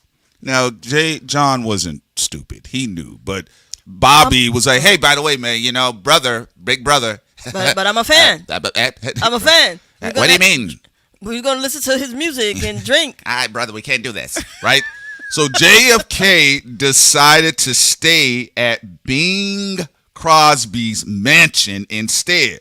Sinatra was so angry and humiliated, he destroyed the helipad with a sledgehammer. That's how angry and upset he was. Bada bing, bada boom. How could you humiliate me? Clean this up. Right? But Frank was known to have a temper behind the scenes. But it also, look, Bobby, little bro, was telling big bro, hey, you're doing too much smoozing. Doing a little bit too much smoozing, and it's not a good look. No, his brother was saying you being a little bit of a groupie. Get to work. And you always gotta have somebody on your team that gotta remind you, like, get to work. You're like, bro, like, I get it. You like this person's music, but you don't know them. Get to work. Yes. You don't know them like that. That's to crazy. that level. Get back to work. Can you imagine Frank Sinatra walking back into a party with some of the other consigliaries and the Godfathers and just running his mouth? Frank, calm down, baby. Hey, man, this guy. Have you noticed that the Kennedys have become uppity? They used to wear cheap suits. Baby, who do you think put them in office? All right. So, again, but see, that goes back to Joe Kennedy. That goes back to Joe Kennedy and how plugged in were the Kennedy family. All right. Now, Frank was very upset. Now, remember, the guy that comes in behind Kennedy with Lady Bird. These names, too. This shit's funny. These names. That's what I said. Like, nobody, Lady Bird. the whole rap culture, there's nothing to laugh at with the names. A lot of these Big Face Bobby, like that's what Dick Tracy was lampooning too. The comic strip Dick Tracy, it was lampooning the whole like ridiculousness of the mafia. But right? go ahead, go to Lady Bird. Okay, so when Kennedy dies, there's no more access to that particular establishment as the president because remember, there's only been 2 Catholic presidents, Kennedy and Biden. And a lot of the Italians are notoriously, I'm talking about in the dark world, but to the Italians, they are Catholics. So after that, a lot of the other boys said no more. No, I wonder, you know what they were saying? They probably was mad as fuck. There's like, our connect. When they saw JFK, they were like, what the fuck are you doing? You're trying to talk to Lumumba. Yeah. You firing people because like the Italian mafia probably was thinking, who gives a fuck about Fidel Castro? There you go. Why do you care? There you go. Kill him. Yeah. Or they probably like, so for them, they like, what is he doing? Yes. You supposed to be a Catholic. You supposed to be a part of the syndicate. You doing all this shit that nobody asked you to do. No, that is true. And now remember, this had became a talking point. They were like, will we ever have another Catholic president? And I was like, if you really think about how plugged into the other Catholics who were doing other things in the underworld, they didn't want to have that happen again. So you had Lyndon Baines Johnson come in. He becomes more focused towards the Civil Rights Act and all this for business. Yeah, right. And it is still gang mafia stuff like Sin and I discussed on the Blackout stream because you don't want no usurping. So you don't want particularly the mafia to be able to have access of power through the executive branch. Well, they did make me laugh because Nixon talked about all the gangs. So he talked about the gay mafia. He did. He talked Bohemian Grove. The Jewish mafia. But he always sounded scared. Yeah. Like even with the... That's really nasty. He said he didn't want to go because it was gay. They want to be He said fucking trees. there were men gyrating half naked. So He disgusting. said with his sweaty palms, he said he tried to hold on to the hand of his wife. And then, did you know they were aliens? They were aliens. They were having sex with the aliens. And then he was talking crap about the Jewish mafia. He says, they do it to themselves. They really do. He said, them sneaky bastards. They set themselves up. Yeah. So, I mean, he with the White House tapes, He was actually talking about a lot of the gang stuff that goes on. He was also talking about Irish. He said it's the Kennedy's blood. Yeah, he was saying that the Kennedy brothers were stupid because of the Irish blood. they just didn't stop. Nixon was funny because Nixon was also talking about, they're not going to do me like Kennedy. They're not going to do me. And I know who killed him. Did you see the autopsy report? Oh, that was, right? Yeah, he was like a horrible way to die. Horrible way to die. Horrible way to die. All right. But, look, they were, okay, so let me say this. In the pseudo intelligentsia space, or the talk show space, they used to have these conversations. Will we have another Catholic president? And realistically, outside of Joe Biden, up until then, you guys got to understand, like, Kennedy was a nexus point for a lot of different things. Now, when his little brother said that if it's the last thing he does is break up the CIA, I know to a lot of the conspiracy theorists, I know to a lot of the nationalists, the constitutionalists, they said for America. That's why Nixon said that they were crazy. Yeah. CIA, occultic orders they wanted to break up. They also wanted to break up because there was Alan Dulles with the CIA.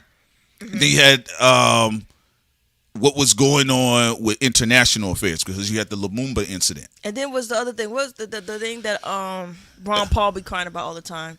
The Fed. The Fed. Yes, the Fed. Federal Reserve. So right. So I'm like, think about the mindset of someone who openly saying Federal Reserve gone, CIA gone, occultic esoteric orders gone. Man, I mean, it's not about. It's not really about if they killed him. It's about who killed him. Like, come on, you already know. They probably had multiple assassins trying to kill him. Well, Sid is right, and let me tell you something. You got to kind of you got to look at it from a multi-perspective standpoint. It's not just that And again, shouts out to the constitutionalists. Love y'all, but it's not just that because you got to look at it from their perspective. They're seeing Big Bro sitting in the executive branch. They're seeing Little Bro sitting in his arms of power. They're talking about disrupting the flow of gangster government. Of money. But they're looking on the back end and they're seeing Sicilian Italians. They're like, wait, what are y'all doing? Are y'all trying to take over something? Because the people that were said to, one of the things that was coming out is that, first of all, Kennedy was actually more of a disruptor than people would like to believe. All right. He was a huge disruptor, even right down to the space program. OK, so other sets said, hey, we need him backdoor. But think about that, though. You going on stage talking about getting rid of occult orders. The guy who started. That's not. The guy who created NASA was a part of the Aleister Crowley set. Yeah. So everybody around you is a part of MAFIA and is a part of occult orders. And you're saying, let's get rid of all these things. That's not what you can do for your country. It's basically somebody trying to put dish detergent to clean up the 8th house. And that's why we shouldn't have no orders. What was that noise? Like I said, no space program. Get rid of the Fed. Yep. Who else? Get rid of a lot of the racists that are trying to block Lumumba. Let blacks eat. They said, man, what is going on here? And then, so they see him next to Frank Sinatra. They see this whole power hub that is happening in the underbed of America. And this power hub has immense backing power and influence over the entertainment industry. Well, music. They thought after they killed his brother, they thought the other one would get in line. No. They're like, look, we didn't want to do it, but y'all was talking crazy. His brother came out and said what? He said, like, we had to do it. He was talking crazy, talking about get rid of CIA, get rid of Federal Reserve, get rid of everything. Everything that makes us illegal money, that makes us millionaires, billionaires, right? And then so they thought, okay, he gets the point, Robert. I'm sorry, condolences to your brother. Right. And then he comes and triple down. Now I'm pissed. We need to get rid of the racist South Africans. I actually apartheid needs to go. I went down to the hoods of Harlem. I talked to the blacks. My brother was right. And also to the blacks, I'm sorry. A white man killed my brother. A white men killed my brother. They looked at him. They said, "Wait, did he just uprank us? Talking about he Irish, right?" So there were a lot of reasons. Let me just say there were a lot of circumstances as to why they said they needed to uproot both of the Kennedy boys, and kind of in a way effectively put a ban on Catholic presidents moving forward. Because it was like until we get this, because the next time Biden comes in, because he is Catholic, but by then the mafia had been largely broken up publicly. I think they just was baffled. They weren't baffled by JFK wanting to do some good. No, they like pick up one cause and then everything else clean this shit up. Dirty money, right? Yes, that's what they were saying. I think they were just so shocked. Like they, in their mindset, they're like, "What?" Like, and you know what they said too. You don't even come from a family where they destroyed your sister, so you and Robert can flourish in politics. Like they literally lobotomize the parents. They lobotomize their own fucking child. That's how ruthless they were. Well, what and they so said, for them, they're looking at them like, huh? Well, y'all had a spiritual awakening or something? Yeah, because they were like, "Bro, do you know what we did for your father?" Because, again, the mafia, one of the reasons that era of the mafia, the Italian mafia, shared immense forms of protection. First of all, there were a lot of feds. Okay, there were a lot of double agents. I know, when people bring up, shouts out to Gene Deal, but when they talked about feds were all through Bad Boy Records, they were all through Death Row Records. There were feds snitches all through the mob. There were snitches all through the mob. And some of the mafia dons shared, or they were able to have rights of protection as valuable assets of the United States government. Well, and Joe Kennedy had that unique bridge starting up for his boys that they were able to position them into United States government. Sorry to burst people's bubble, but the mafia does work with the feds, though. Yes, come on. Like, again, you cannot, and I'll say this again, it's fairy tale, even with the no snitching, although you're not supposed to snitch on your own syndicate. It's fairy tale. You cannot traffic globally drugs or people, none of those things, without some aspect of the U.S. government and governments around the world playing a part. First of all, the government has the upper hand. All the time. If the government wanted to shut down the majority of gangs, they could have been done that a long time ago.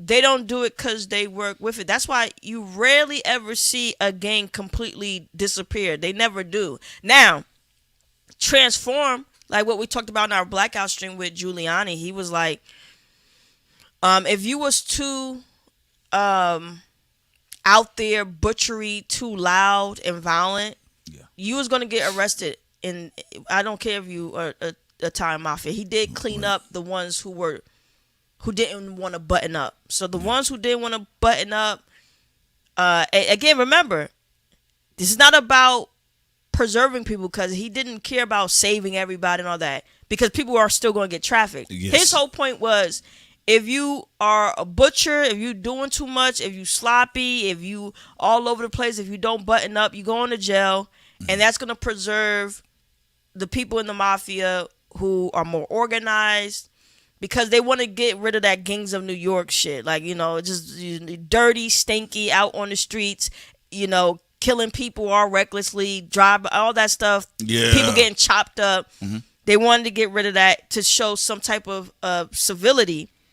And so when people be like, yo, he worked for the feds and all that, again, There's a lot of that. It's been going on for a long time. Epstein was a part of a mafia. A huge, one of the global mafias, and too. Yeah. He was trafficking young girls globally. Obviously, y'all saw Ghislaine Maxwell right there, friends with people in government. And Hollywood. Hakeem Jeffrey. Every day, I like to think that I'm Obama, but every day I think of a song when I'm looking for money called Every Day I'm Hustling. Kmart Obama was begging Epstein for cash. Yes, we won't. Yes, we won't. Just think about that. Begging. You had a politician in the U.S. government. Are you home? Begging one of the most prolific, destructive POS, Epstein, for money and bringing up Rick Ross lyrics. Yeah, every day I'm hustling. Do you know Rick Ross?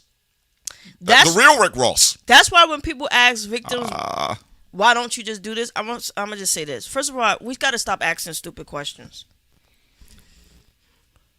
Victims are had because they do go to the cops, and I'm gonna be honest.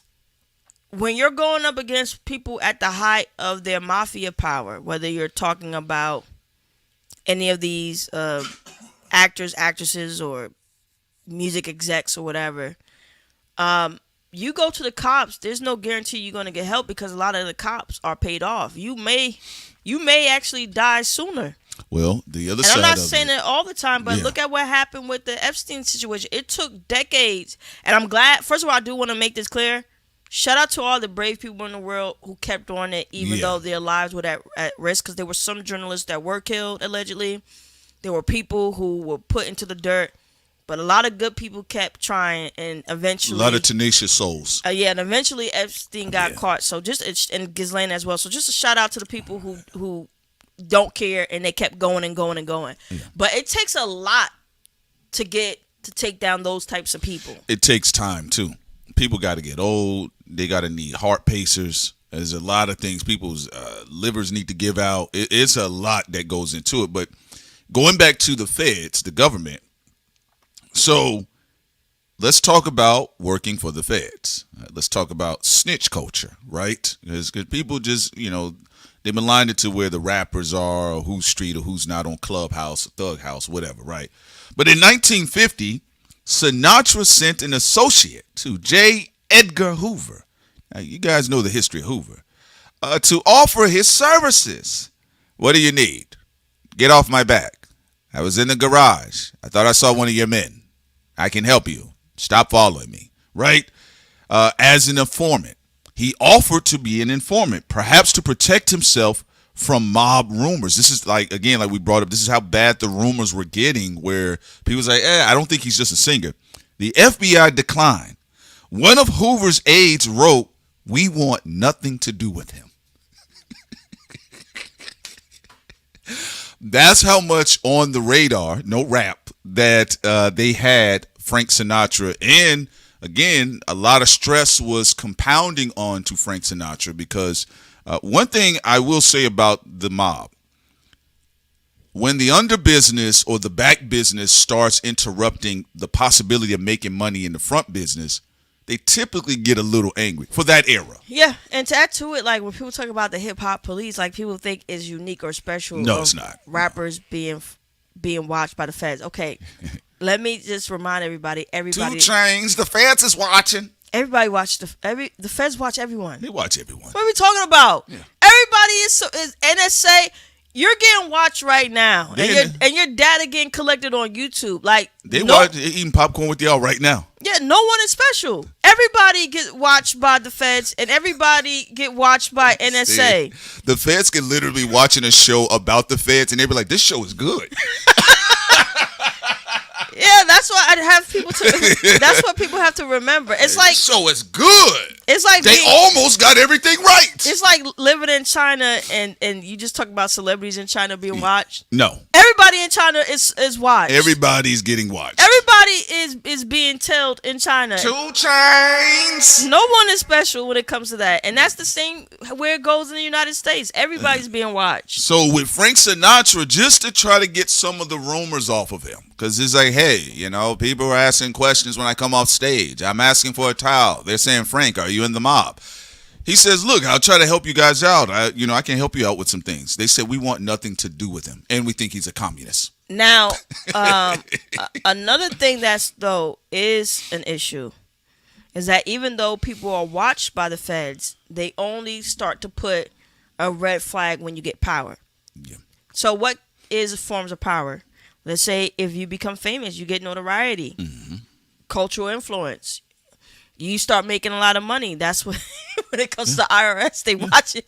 Yo, somebody could cash at you 30 grand because they just like your show, and red flag. Red flag. They look at, oh shit, what's this 30 grand? So they in your money. It's above 10,000. They watch it. If you become popular, you start to trend. Yeah.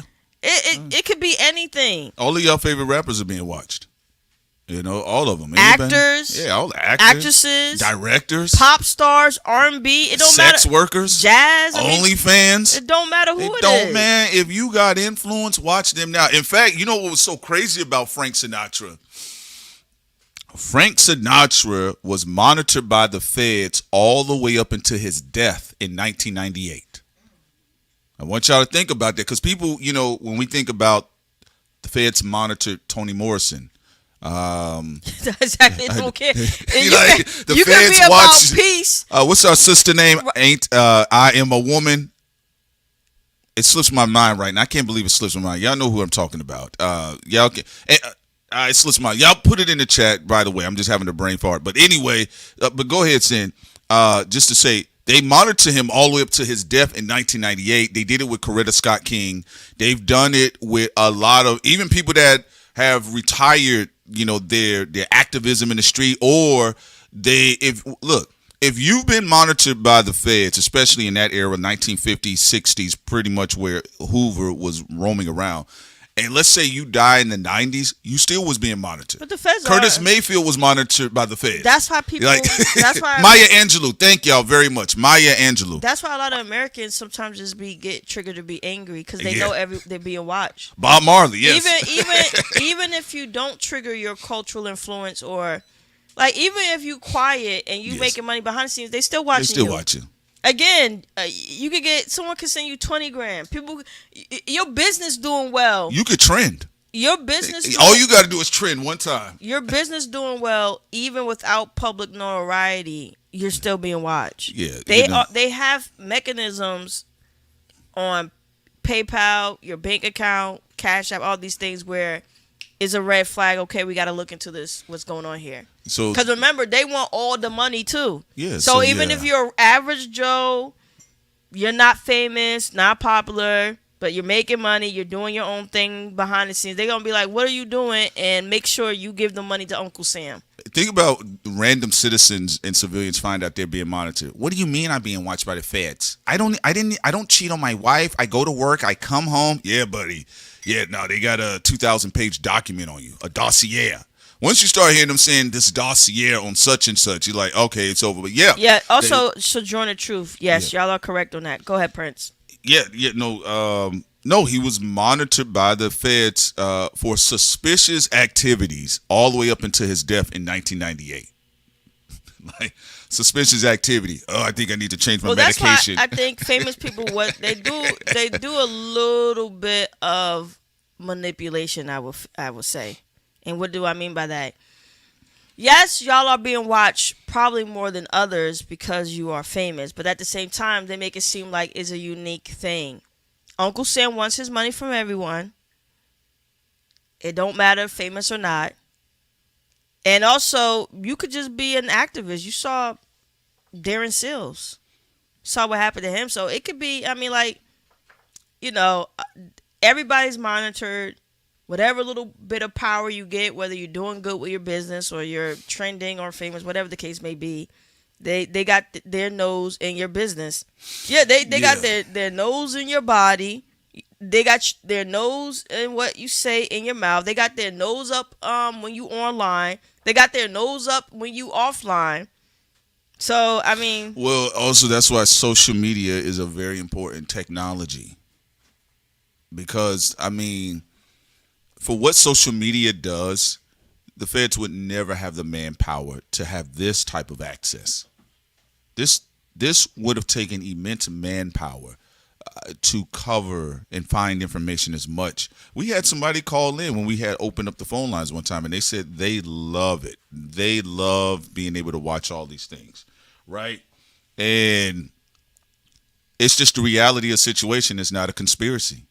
Your Prince, right? They said they love to listen to people online and see if they're gonna snitch. No, that's just on themselves. On themselves. So, you guys, a lot of our listeners that happen to be in the chat. I think Kid at Heart was in that stream at the time, but it wasn't surprising to us because it's what you actually can research on. Again, nothing is made up. Nothing is This is not a conspiracy. People just to be quick. Prince said the feds are super fans. Yeah, they are. So now, even though, and just to show you that I know people are like, wow, they watched him all the way up until 1998 till he died.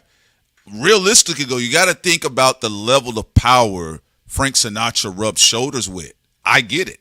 Like, if you think about it, if they're paying attention to what's going on with their ops, which are aspects of the Italian mob, because it's not just there's the caste system of what we know as racism, right? But any potential group that can acquire mass amounts of power and there's a disrupting energy behind it, it really don't matter what background you're coming from. You're going to get taxed. You're going to get watched. Also, because you need to play ball with us. Prince, Mr. Detroit said something that's absolutely correct. The moment you issued your birth certificate and your social security number, you were watched. That's true. Hiya! You're in their fucking database. No, Ms. Detroit, absolutely correct. It's like a barcode. Yeah, so you are traced, you are watched since your birth, since you have a birth. Everyone who has a birth certificate, social security number, watched. So if you can state that, then again, like I stated earlier, we've you have those situations, all right. So realistically, what went on with Frank Sinatra is it's a very captivating story. I've always felt it was a captivating story because you see iterations of it being reprocessed in other genres. Rock and roll, same thing. Soul music, all right, especially when you're talking about Stax Record and Motown, how they were being watched heavily. You see it play out especially in hip hop and rap music. That's why people got mad at Alicia Keys. I think what 50 Cent did, I don't know why he did all that, because I understood what she was trying to say when she said the feds and the government created gangster rap. She wasn't saying they went and curated the genre. She was saying that they turned a lot of black people into criminals. You have to remember, if you go back to the early days of the United States and its creation, the first invention of gangland in the United States came from Europeans, not black people. And people I don't understand why people are baffled by this. Black people try to do it the right way the longest out of any other group in the United States before they started dipping their toes into gang mafia stuff in the United States. A lot of people came from a different culture, some indigenous black people, some from the Atlantic slave trade. And a lot of black people were skilled labor. This is something else that people don't talk about. Great in agriculture, great in other different fields. So when people be acting shocked just because you listen to hip hop music, like, remember, cultural diffusion happens all the time. There are things white people do that they only do in the United States because they've picked up on certain cultural things from black people. Just like there's certain things that black people have infused into their culture from Irish and other groups too. So, even getting back into it, what she said was technically true. Because if you take away what they did in the Reconstruction era, if you take away the fact that they kept destroying black businesses and towns, black people, again, doing it the right way, not, even at the time when it was illegal, running rampant, selling illegal alcohol and all that. I'm not saying there weren't some emergence at that time, but the whole point is that whole underworld enterprise, well, y'all know who it was first curated by in the United States. And the whole point is a lot of black civilians tried to do it the right way, and they were criminalized, which then eventually leads to the creation of gangster rap. It's a lot more complicated than 50 Cent's response to the situation. And I even think for Alicia Keys, just, at the time when she was able to just kind of give that statement in a response. And she said the journalist didn't understand what she said. Yeah, I think it did a disservice to the history of black people criminalized in America. So you got to remember, before we even get into like what gangsters, even going back to Madam Queen of Harlem, and we talk about Bumpy Ellsworth Johnson, you got to keep in mind your existence is being criminalized in general. Right. So before we get to the organization, before we get to the organization of gangs, you got to remember again, black people not being able to acquire firearms, right? So early on, hundreds of years before, 100+ years before Alicia Keys' interview, and then 50 Cent kind of whining behind it, that part of is like it's low tier thinking within rap culture, because there's a complicated dynamic. There's really a complicated dynamic even with black celebrity and black people and the United States government, as we brought it with Paul Robeson, and then when G-Ville called in about Jackie Robinson, which was a great example to use. But even going back, for people to even come into your town and you are a law-abiding citizen, you've effectively set up a wonderful business. Your family, it's a family-ran business. You're paying your taxes. You're being taxed. It's a family-ran business. You have a community. You have a block. And other groups can come in, freely cause arson, destruction to property, even commit homicide. And it's intentional homicide. And then they are not tried. But you can be unlawfully convicted and arrested, even sentenced to death for quote unquote killing white men that are trying to kill you.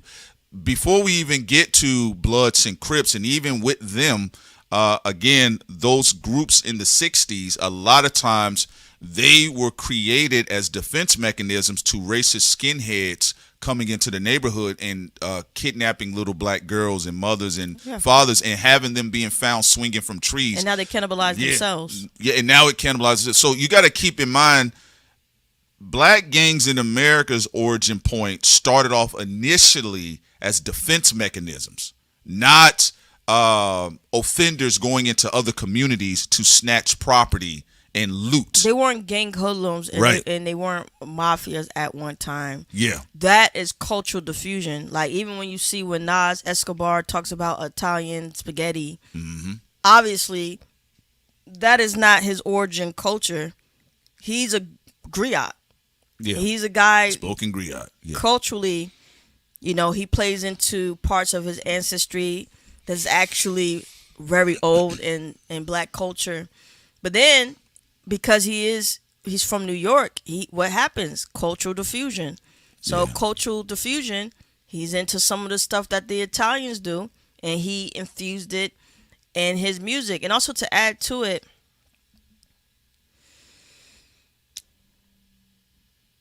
the law in a lot of ways is just a monopoly game in and of itself. Y'all do understand that a law can be created to criminalize someone, and it's a law that goes against human rights and go against constitutional rights. It happens every day.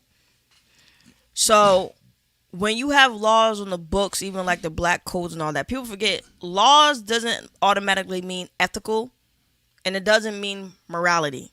I want people to remember that. Laws are put in for control. Yeah. Now, can you have some good laws that we all agree to? Yeah, there's some laws where we all can be like, yo, I like this policy. But still never forget that laws are made for control. If I see someone winning and I'm in government and I don't like that group of people and they're making a buttload of money, I'm going to create a law to fucking slow down their money. And you want to know why? Because I'm a hater and there's nothing you could do about it. except for try to protest or remove the law, or try to create another law to protect yourself from the law that I created to be a hater on your finances. It happens all of the time. So that's why when Alicia Keys said what she said, and this is not to say that I back Alicia Keys. I'm just talking about this one comment. She said the reporter didn't understand what she was saying. It kind of simplified it, and then rappers got all sensitive like 50 Cent and went off of that. Yeah. But absolutely, government can also interfere with culture. It happens all the time. If you're making a certain type of music that at one time didn't exist within your culture, but it exists now due to laws the government created, that means an aspect of that genre is a response and a creation based off of the U.S. government. Well, it's exploiting something natural, where you do have griots who happen to be out hoods, impoverished areas, and they're rapping about what they're seeing. But then you intentionally subvert the energy to go in a different direction, which is largely what you've seen in the entertainment. It's not just with black people in rap music. It's everywhere in entertainment. The government created ghettos. Yeah. So you have that. So you're going to have these situations, even with the laws. A lot of times, laws are created by century-plus old established gangs that were able to become the guardians of the land. All right. So Frank Sinatra ran into issues with a gaming commission's license, again, which was detailed in the film Casino with Sam when he was trying to get his license, and the casino commission denied it, and he was promised behind the scenes that he would have a fair hearing, even though, as they used the term comp, several of the politicians that were on the gaming board. Now, one of the politicians that was on the board for the Gamers Commission's licensing for Sam at the time, played by Robert De Niro, would frequent the casino and frequent the women that was provided to him within the casino, do business with him in the car as well. And so what Sam thought was that, and remember, Sam's character is Jewish. He's backed by the Italian mob, just to be clear, because, again, access of power. If you can generate money for us, we're going to put you up there, Sammy Davis Jr. If you generate money for us, we're going to put you up there, Sam Rothstein. So you saw that in that situation, in The Godfather, what they said about that, yeah. No, she's right about that. And so, but what happened with Sam, just to get to this point, the other gang outfit who ran Las Vegas said they're going to get him out of there, and our power is going to be through the law. And the law of the land states, Sam, you and your boys got to get out of our city. Well, and that happens all the time. That's an important thing to say, though. Humans influence humans. It's okay to say. You would not have gangster rap as a genre if the U.S. government didn't create ghettos. Black people originally don't come from ghettos. Even in early America, when slavery was abolished in the East Coast with Seneca Village and stuff, they weren't living in ghettos. And also, the word ghetto is a European term. Remember, cultural warfare, you had Jewish people put in ghettos in Europe. You have what you see what is going on with Israel and the Gaza Strip being bombed to death. So, governments create ghettos. This is a very important thing to clarify. And when you modify human behavior, and people who once weren't living in ghettos are now living in ghettos, and also having cultural diffusion with criminal activity, then you're going to get a genre called gangster rap. Well, also, remember what they were able to do after slavery ended. And they had this creed of promising 40 acres and the mule, and then the government reneged on its promise, which kind of left Black people all across the nation, whether they was in Mississippi, Alabama, some of them were able to effectively build them substantial towns, sustaining towns, because remember, this is still a skilled labor class. They were abused, but they actually had all of the skills. Keep that in mind. In fact, again, when Marcus Garvey was opting an exodus plan, again, Big Hoover pulled up on deck. From Hoover, he'd been watching people from Garvey to King, right, and Malcolm in the middle, right? No pun intended. One of the things that was primarily was going to be instituted, because this message of leaving, and remember, Ethiopia had opened up its reservations, and they were saying, Black Americans who are skilled, please come here. We will give you asylum. We will give you land. We will take care of you guys if you just help us build up parts of Ethiopia, Addis Ababa, and some of these other surrounding cities. The feds were incommunicado with each other, saying we must prevent a grand exodus of the American Negro, because if they leave, we don't have a skilled labor class. They also sabotaged Liberia as well, where some Black Americans did go over there and start that. Yes, that is true. But the project was sabotaged on purpose. She's right about that. And I just want to kind of show you how actual law works. It's not like she stated. It's not about all the time lamb chop morality clauses. This is why sometimes we can get online, our head starts hurting, because the moralism runs back into a looping point of hypocrisy, because originally it is set up by gangsters, and it's just a rackets game. So if it's a rackets game of, let's say if there is a grand exodus of the American Negro, and they do decide to go to different parts of Africa that was acceptable around that time, and that wanted their infrastructures built up, right? Because there is sabotage in their back of the yard from Europe. Keep this in mind. Europe sabotaging Africa constantly, even to this day. Of course, you would see a law randomly erected that would make it hard for Black people to gather their passports or their citizenship or proof of a birth certificate, things of that nature. These are laws to kind of keep a checking order. So and what they were, the people who wanted to stay, the people who did not, like, I want to build up here. Yeah, but and to it's that, sabotaging that too. Yeah, and you're right about that. And what Metaphysics is bringing up, this is when you start seeing the erecting of certain personality type or personality programs like W.E.B. Du Bois. Again, and he later has a change of mind prior to his death.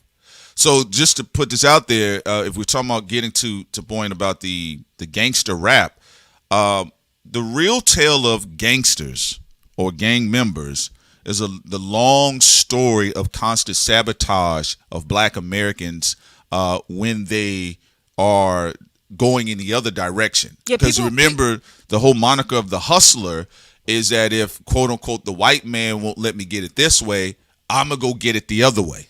Also, I would say too, a lot of the people who tell how the sausage is made end up suffering as well. WB ran his mouth too much, talking to agents of chaos, thinking that they would help him create institutions. As flawed as Booker T. Washington was, his was better in the sense that you did have actual Black towns that were created that were successful. Although he too had a wake-up call, though, when you had Teddy backdoor him and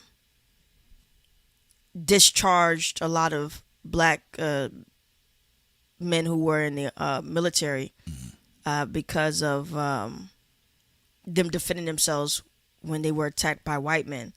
But when people just like only talking crap about Black people 24/7, again, outside of like violence with the gangs, I don't give no excuses to even Black mafias harmony in community.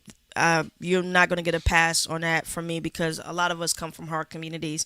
We don't go out there harming innocent people in our communities. But outside of that, there's nothing. There's nothing that anybody can really say about Black people. Like, you know, even when I see certain people come to the country and start lecturing, like, be quiet, please. First of all, if you couldn't even make it in your country because people changed the rules. Like, shut up. Everybody know government is the number one power. You either make a deal with government or you topple the government. There's no in between. This is why in the Reconstruction era, black people were close, because the only fucked up thing is the people that black people were making deals with at that time, who were like, whether they liked black people or not, they were like, all right, you're skilled labor, we don't want to get in your way. They were assassinated. Even if you're talking about starting with Abraham Lincoln. You know, people try to make Abraham Lincoln into a savior too much too. It's more in the middle. He was a guy who was racist, but he also was a guy when he started talking to Frederick Douglass and also became friends with Pascal Randolph. Yeah. He was like, oh, okay, you know what? Y'all seem like some cool people. Okay, let's make a deal. And then what happened? Popped in the head. And then you got other people left over who don't want to make a deal. You know? Well, so government is tricky like that, because you do need people in government that's going to be on your side, that's going to see the vision. But you also got to be careful of competitors, because there are very hateful people in government that hate black people to the core. Like, look at the Epstein files. They wanted to do Frankenstein experiments on black people and all that. You know, so when you got that type of level of haters in the government, you gotta be in intelligence agencies. You know, there's a lot of things you got to be careful about. Yeah, there's no room for the sellouts. You know, and it's just what it is. Again, as you've seen, as an outfit as powerful as the Italian Mafia, which at this point, you know, many of the families, remember now, keep this in mind, maybe the Dons, a few of them got knocked here and there. People was getting off this, that, and third. But remember, largely, a lot of the top Dons families retained a significant level of their wealth. And they were actually able to have their wealth exponentially grow in entertainment. This is why when we was breaking down what was going on with Clive Davis and the access of power, and what Clive Davis was able to do was also regenerate the system where it made it harder for independent black-owned labels on top of that. So, and like Sim brings up with Trump, like, honestly, people bring it. Yeah. What'd you say? His connection to certain families. Yeah. People like, I don't know. It's just, media is very powerful. Telling a story is still one of the most powerful spells to befall on mankind. If I can tell you an excellent lie and make it captivating, I can have you there, right? This is right. So, like, if you're a magician in the arts and your art start to get dry, people are going to turn on you, because you have to remember, you're not truly fighting the system. So at the very least, you got to keep making things that people love. Think about all the artists that people like. They don't like them as a human being, but they're still drawn to them because they're making fascinating stories. B+ to A+ art. And once that declines, then the pitchforks come out. Yeah, because it's like, why do I see a stupid face? Right. So you don't want people to like, yo, your face is stupid. Like, now I'm stopping like, yo, this person's ugly. So the reason why I'm just bringing that up, you know, Trump is much older now, and clearly there seems to be some declining issues there. But even this last go round with that iron boomer body, Trump was able to tell fascinating comedic stories for the general public. Again, a powerful spell. And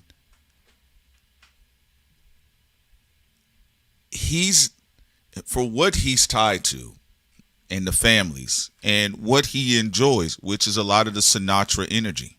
He even look how he kind of speaks in his staccato. It's the style and it's the rate of his speech, right? It's throwback to the Don era of the Italian Mafia. Who is this? What is that? You're fired, right? You're swimming with the fishes, right? So that for me, when I looked at it, in my honest opinion, I've always seen Donald Trump as that. He calls himself the Don. I've always seen him from New York, That's the culture. Crossing over into Jersey. Real estate hustlers. The real estate dons, right? Slumlords. There you go. So I do think it was fascinating that a story is able to be told that the image is relatable to the average working racist American. It's relatable only because they watch too many films. So people. Yeah. So he's really blinded by the light. Yeah, people can relate to Trump even if you're not from New York City because they watch a lot of films. That's the danger of art, though. Yes, like people forget art and media. You know, Michelangelo and all of them that everybody loves. They were great artists, Chapel. But they were painting propaganda for the state. Yeah. So for the royalty. So this still happens to this day. And look, even when it comes to trafficking, like people kept defending R. Kelly only because the albums were good. Yeah. The moment it started to decline, hey man, his eyes are sunken. That's when the victims were able to do a knockout. Artists, they try to do too much explanation. Yeah, I mean, you see it all the time. Like, people defend the most disgusting acts from artists. I'm talking about when it's proven. I'm not talking about rumors. I'm not talking about allegations. No. I'm talking about when on file, on record. Right, just to make it clear. Record. So people don't get confused. We're not talking about allegations and we're not talking about rumors. Nothing speculatory. We're talking about when it's proven beyond a doubt, right? Yeah. If they're making hot movies and music, I watch it. People's first reaction is to defend. It happened with Rick and Morty. When, he wasn't caught actually messing with a child, but when the creator had his peen in a baby doll. It was like something inappropriate. It was like a child baby toy. It was shaped like a baby. It looked like a little white Cabbage baby. Patch doll. And he was doing sexual things with it. I even saw it in the chat. Immediately, the majority of people went to defend. Even though it was on video, his nasty thing was out. He was doing what he was doing. But Rick and Morty is a hot animation. Yes. So, therefore, at the time, people defend. And that happens across racial groups. It don't matter if you're black, white, Hispanic, Asian. If someone is giving you that crack, which is art, if someone's making you laugh, if someone's making you cry, or, it's a moment in your life where you feel the music is connecting, the majority of people will defend you. And then when you become ass, that's when they finally have an awakening. Oh, wait a minute. Hey, man, their face is crooked. You should go to jail. Yeah. People was defending Russell Simmons when we had Def Comedy Jam. Come on now. When he was giving everybody the products that they wanted. When you hot, you hot. The moment he was bald and dry, people were like, okay, if he goes to jail, who cares? Because the audience can just be as ruthless as these mafia dons or the government. That's why the artist is in the middle. You are not getting an emotional stimulus. You're not being even stimulated by the artist anymore. And then when you're not stimulated anymore, then you want the person to be gone. You get stimulated by seeing if they'll burn. And remember, like, even in parts of Europe, like, if you dope poet, you can write, you can sing, they would call you a sorcerer, and it is sorcery, for an artist to be at their peak and being found liable to have consented and have done horrible things to other humans. People don't care if you on fire. If you a sorcerer and you on fire, that's why artists try to keep that Prometheus flame burning as long as they can. That's why a lot of times drugs, too much sexual depravity, it will douse the flame. And that's when you start seeing the quote unquote burnout, or they had fallen off.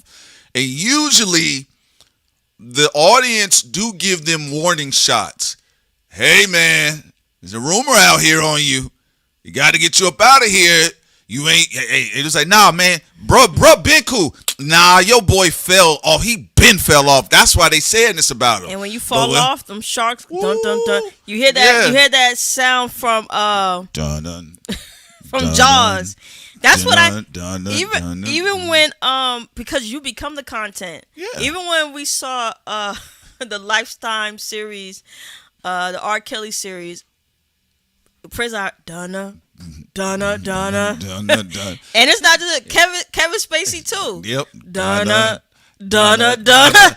I'm like, every time I see a celebrity who been dipping their fingers into something bad, and they're not producing, the crowd is bored. B+ up artwork, or at the very least they're not entertaining people in their work, I was like, it's only a matter of time. Because some people say with the artists, they'll say, oh man, you know all people want is a great come up and a fall off. True, but you forget about the middle. The public loves great comeback stories. Even if you look like you was about to fall off, they love it. Ah, yeah, my girl is back. Now what? Now what? It's not that it's true. Like, it's like, and he's shifting to the left. He's shifting to the right. Will he fall off the beam? Oh, last second, he was able to catch his balance. At the last moment. I'm say, I told you my boy was going to fall off the beam. Yeah. And then, when their boy fall off the beam, one of three things happen. One of the reactions is silence. When somebody that they rooting for in Hollywood fall off the beam, yeah, they're like, what next? They be quiet. Some people be quiet and they don't know what to do. They may even be offline for a while. Yeah. The second group of people is denial. Nah. No, they must have set my boy up. No. No, this can't be true. Yo, we about to buy CBS. And now, don't get me wrong. They could have set your boy up because it is mafia stuff. But at the same time, your boy could have also actually done it. So then it's that. No matter. He's still written as a fall off. Then the third category for men and women in the industry, is acceptance. It's the third category of people who be like, look, man. It was a good run. I like R. Kelly music, but, he did it. He just got to go to prison. Yo, what we arguing for? Niggas arguing with me over my lunch break. Bro, like, I mess with him too. But if he did it, he did it. We saw at first with Kevin Spacey, a lot of white people were mad. My favorite show. What happened at House of Cards? It's House of Cards on Netflix. Man, we on season 6. Man, I'm not going to get no more Netflix House of Cards. Man. No, you ain't going to get another Kevin Spacey. Look. Kevin Spacey out there tap dancing as a buck for Israel right now. He was able to survive not going to prison, but ain't nobody hiring him. What she's saying too, just to be clear, like, he has performed shows right now in Israel. He's taking contracts overseas. Hello, my baby. Hello, my darling. You know what they say? Come on and buy me a drink. If you fall off in the West, go perform in other countries. That's what they say. Like, He's dancing for a Happy Meal right now. You know how many let's take celebrity out of this. I just want to say, you know how many artists that happen to have had fame in the 80s and 90s that people don't want to hear from them in the 2000s, but they was like, man, I went to Japan. It's like a resurgence, and then sometimes it'll resuscitate them in the West. Not Kevin Spacey, though. It's not happening for Kevin Spacey. No, he going to keep buck dancing on stage in Israel. Yeah. I don't see. He so far has tried everything, but, when your alleged witnesses and victims end up missing. Or dead. And then you did the whole bird call to the crown. And then they saw you sitting on the throne with Ghislaine. And you're looking old and creepy. And you've hung out with Trump and Clinton. Yeah, and you old and creepy. Yeah, it's not a good look. It's just not a good look. You won't be in the MCU. Even Tucker Carlson tried to throw him a bone and lob multiple times. Right. I think people finally was like, it's done. We got our films from you. You could go now. All right, now back to R. Kelly. Right? So, again, going back to the Nexus, and it's good. We want to just chop it up with you all about Frank Sinatra situation to show you, like, it's been everywhere. You hold any significant influence or power, especially concerning culture and being charismatic. People in different spaces are going to pay attention to you. And remember, to the point about defending, because Sinatra was, dropping his popular albums at the time, there were people, like, when they say, hey, man, that Sinatra boy, y'all heard about him being a part of the mob? His hardcore fans like, what are you talking about? Sinatra ain't involved with no mob. He's just getting the ladies, man. Come on, like, guys, we're just going to make things up about him. And it's kind of like, No, but that is something that you also see get triggered in fan dynamics too. Fans also hate when people die when they cooking. Oh, That's yeah. one of the things that made people mad about Tupac and Biggie's death. Yeah, they were. They were definitely both in the kitchens cooking. They were cooking. Bars, fire, concept. Albums weren't missing. Biggie just got off of Life After Death, which is a classic. You Can't beautiful See Me album. That really be irritating a lot of fans. They rather like you get old and dried up and let us get like 10. Let us get as many creative projects as possible. Where they always get stuck in the what if isms. Right. Yo, man, what if? What if Tupac Pac would have been in Men in Black? Yeah, what if he would have been in Star Wars? Yo, if Pac was around, bro, I'm telling you, there would be no Tyler Perry. No fans start having stupid what if isms. I'm telling you. All right? What if Biggie was alive? Would Rick Ross have existed? Yeah, it is. You know, That's it happened the to the same people thing when they were Jimmy Dean, Or, James Dean, River Phoenix. Jimi Hendrix. There's a lot of people like, what ifs? Janis Joplin. Like, yes, no, that is true. That is absolutely true. So, you know, Frank Sinatra overall was able to live a very fulfilling life, but he still got monitored all the way up until 1998. You know. That's true. You know, at that point. He was monitored all the way up until then, and he still lived a fulfilled life, though. Yeah. Unlike some of his contemporaries. Like, if you was in, I mean, even look at what happened with Marilyn Monroe. Oh, like, yeah, well. her being, you know, allegedly murdered. Yes. And then also, yes, Juice WRLD and X are considered what ifs now as well. That is true. I got to give it to them. They are considered what ifs too, by the way. Yes, Aaliyah is a what if as well. Yeah. A big one. Yeah. She's another big what if. There are times I like think she's a Go what ahead, if Sam. just similar to Tupac, because people was like, what if she would have been in The Matrix?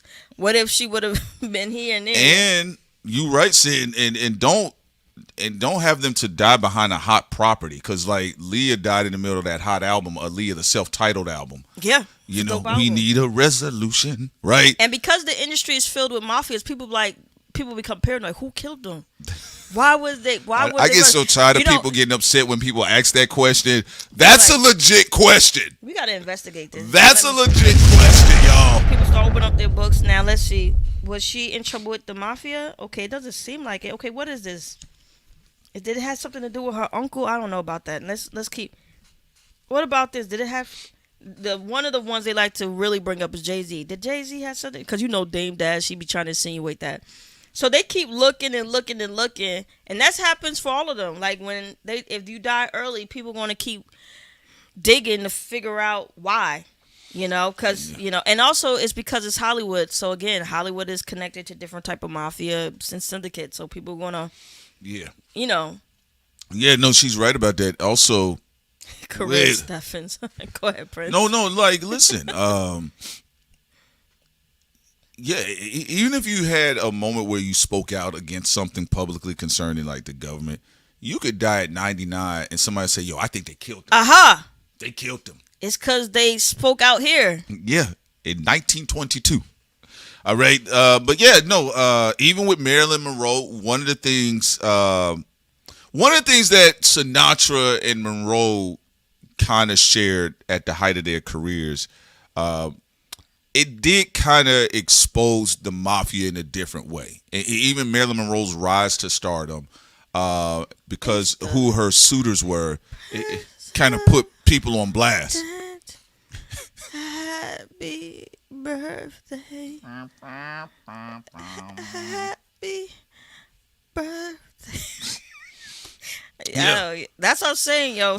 Sometimes. And you know what's crazy about that? You gotta watch who you hanging around with or fucking with. Y'all gotta understand, Marilyn Monroe was singing to the president while the first lady, Jacqueline Kennedy, was sitting there. Happy birthday. Happy birthday to you.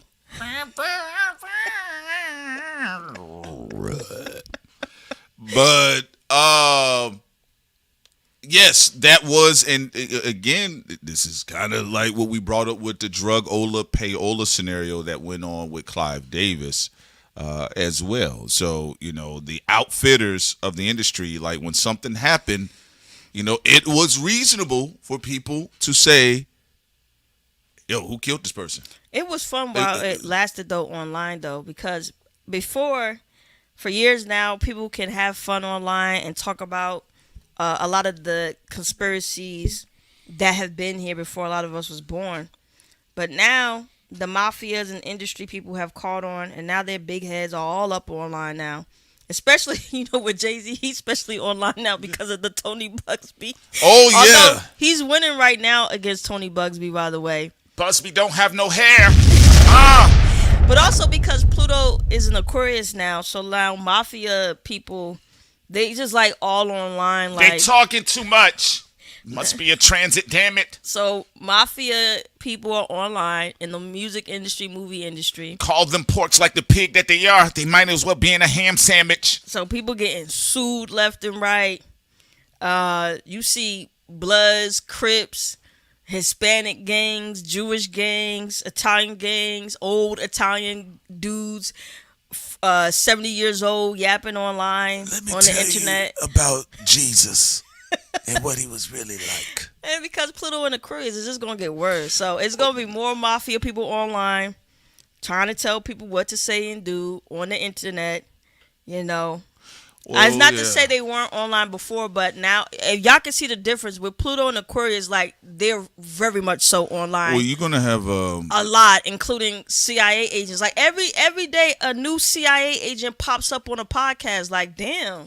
You're actually going to have a lot of people also unearthing information online, too. So, look, you see a lot of the popular videos right now about who's tied to what and who may be powers behind certain groups or certain entertainers. Again, look, to the point about the Marilyn Monroe situation, they're like, oh, well, the 50 pills, but no vomit on the bed, right? The other side of it is like, all you got to do is just kind of look at her life. Like, bro, you are involved with the president of the United States and Sam Giancana, the Chicago crime boss. And Giancana was like, hey, is she talking to the president? Like, this is kind of getting unnerving here. You get what I'm saying? So damn, like, what if she even got killed just on a what if? I can't risk it. Right, that type of thing. Like, yeah, no, damn. Going back to there's a scene in the not Godfather, Casino, where Remo Gaji, they're talking about who gets to live and who gets to die. They're meeting while on trial. All of the old men with their little oxygen tanks are talking about who they're going to knock off and who they're going to keep. And one of the guys, I forget his name, he was a lawyer, a very loyal lawyer to Remo Gaji and Rothstein and Nikki and all these boys. And they said, look, he's been very loyal. You don't get a word from him, an honorable dude. The other crime boss says, but he's not one of us. Why take the risk? Well, you saw that also in Godfather when he was talking about Mo Green. Yeah. And he was saying how he really loved Mo and he thought he was a genius. But he said whoever called the hit, he didn't do anything about it because he knows the business that he decided to be in. That's why I do think a lot of people on social media who are in alternative media that's being recruited, I don't think they understand. Now, in the risk, you could have big rewards. Your YouTube channel could be elevated, industry people co-signing you. But you plugged in. You get plugged in. But also, the worst case scenario, you can end up not being here anymore. Because when you publicly put on somebody else's chain and stuff like that, good luck. That means your profile's also elevated under that flag. That flagship. So yeah. Now, if you do that, knowing all of that, and you're like, I don't give a fuck. I want to take the risk. I know that all these people are connected to mafias. Then good. You made your decision, and you know all the risk, and you decided to do it, and good on you. But some of the people I see are very naive, but I understand why they're naive, because you think of the artist. You think of the artist first, and so because of that, you think, man, I'm just gonna go all the way over there without understanding, there's pros to cons with being connected to these industry people directly. Yeah. just to say to the point of what Sin is actually talking about here, and you're seeing it, and some people, that's what they're riding with. Yeah, you might say like, I think this channel's compromised. But a lot of times recruitment happens. You've seen it happen in Hollywood. We broke down what was going on with Frank Sinatra. That's on record with his history. And it even garnered him too much attention where he was willing to try to get some of the heat off of him by trying to let the feds know, like, hey, guys, I'm not really doing anything. They said, we don't believe you. You are in the room with way too many super godfathers. Well, also, Prince, that's another thing, too. Let's also talk about anomalies. Maybe somebody don't. But the fact that now you're in the power hub, it don't even, like, once you hang around too much with these people, we know that in his case he was, though. But for other people, you hang around these people too much, it don't even matter if you're not. People are going to still put you under that profile. Yeah, and I can't remember the name of the author. I hope somebody's in the chat, that knows about it, because this was one of the reasons why, and who brought it up? Let me just be clear here. I think it might have been 3968. Shouts out to you. You're right. Sports is still a situation right now. All right. There's a big situation. And in fact, Robert even Kraft, if we want to bring up, we love you long time. Even if we want to bring up what goes on with, you're right about Betting. Robert Kraft, but also boxing. In fact, there was a book that came out. I think it was either called The Fix or The Fixer. And it came out around the time Deontay Wilder made his claims about his fight against Tyson Fury was fixed. They did something to him, right? Now, at the time, a lot of the hardcore boxing fans, they was just saying, no, man, it's just like, he's a more skilled fighter, more technical fighter, and Tyson Fury has always been, he's always had a hard chin. That's one thing about Tyson Fury. He's been knocked down before and gotten right back up. I was more on the fence at the time because I said, well, boxing is still a very dirty sport. There's still a lot of erroneous things that mysteriously happen in boxing. So I was open to the investigation. If he said something took place, I'm open. Don't mean I actually 100% believe Deontay Wilder, because they had his fans that really loved Deontay. They said everything he said was the truth.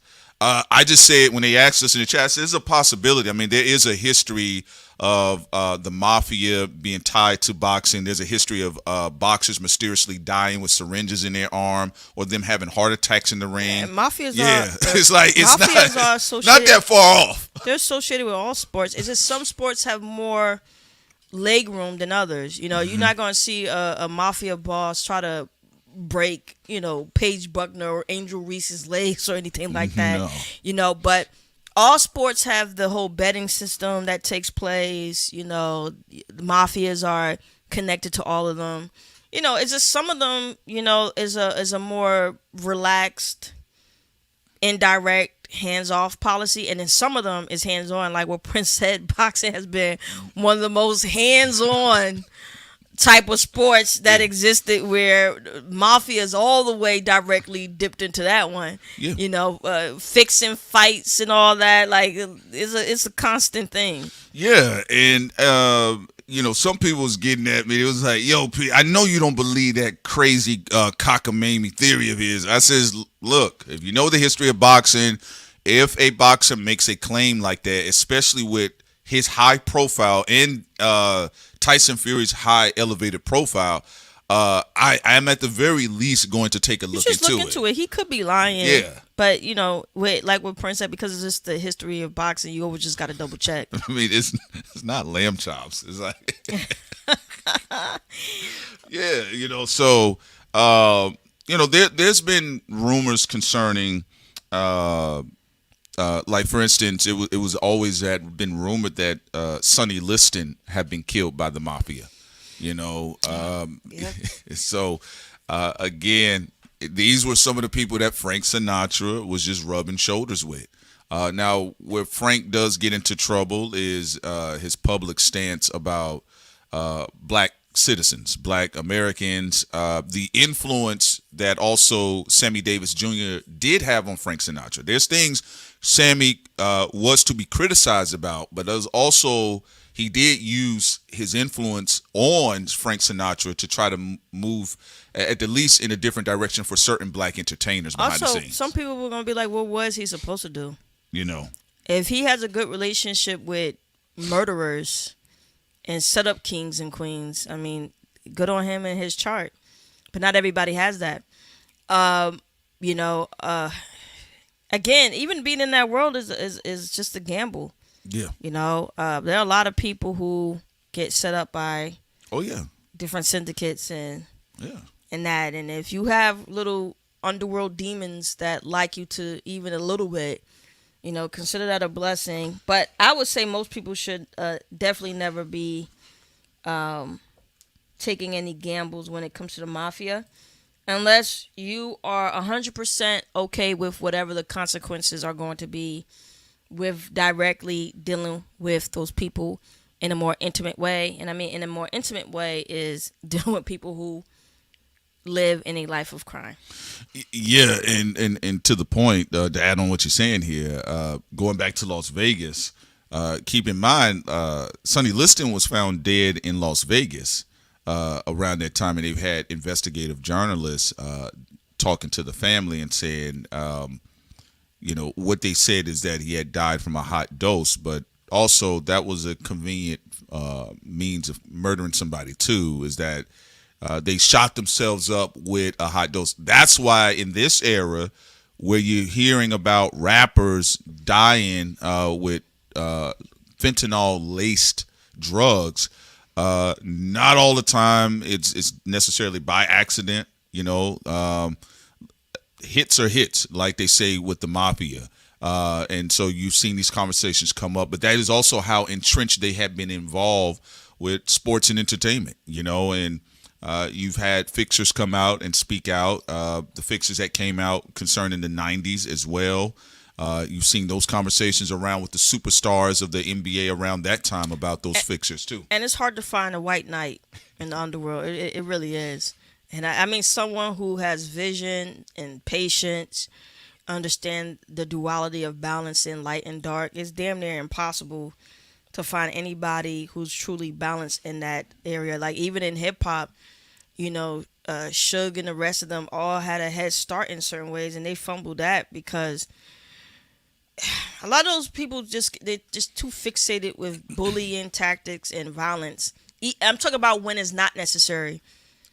You have to be tough, and you can't be just a Care Bear in that world, because you had to fight for your piece of the pie, for your real estate. And if you're a softie, you're just going to be, people going to just walk all over you. But at the same time, a lot of those people, because of that, like, they do be doing senseless violence. Like, what's the point of, like, I'll give you an example. What is the point of bullying producers? I'll give you an example, like, of that. Like, think about it. You someone in the underworld, you know, you making your piece of your empire. What's the point of bullying producers or bullying, you know, the sound engineer? Like, things like that will tell you if somebody is so unhinged where eventually their ass will be in prison. I'm just saying, like, if you can't control your impulses with sex and violence, and, like, you know, you just doing whatever, that's definitely a good indicator that you're not going to last long in that seat of power. No, those are good points. And I do want to clarify something concerning that, too. And I like what you said here, because the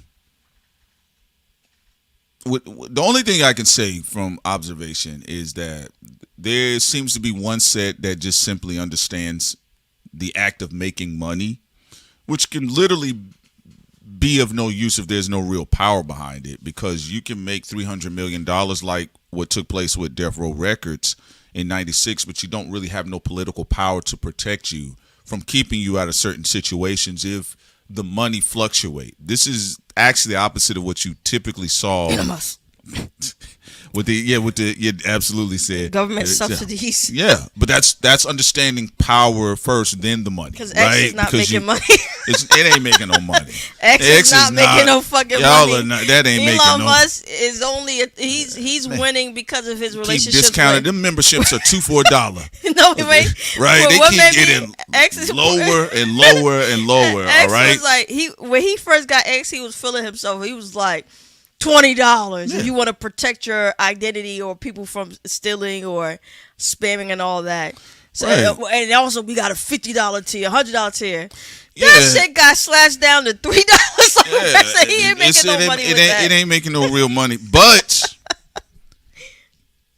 that is understanding what the power is.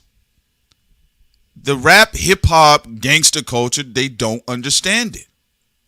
They just don't get it. It doesn't matter who it is, even the people tied to the smarter one. They don't get it. They just don't get it. I'm not saying the mafia was perfect. I'm talking about the Italian mob because they do have their delinquent behavior. They had their tics. They had their narcissism. Sometimes they would break promoters' hands because they didn't like the guy's face or they had hot tempers. It's just that they were wide enough to infiltrate. Because so much power had been aggregated. I mean, come on, you're in the president's ear. Well, like at that point in time, versus, I'll just say this. It's a good point, Sin. I'm glad you brought this up. I'll give you an example. We talked about Frank Sinatra building a helipad for JFK to pull up.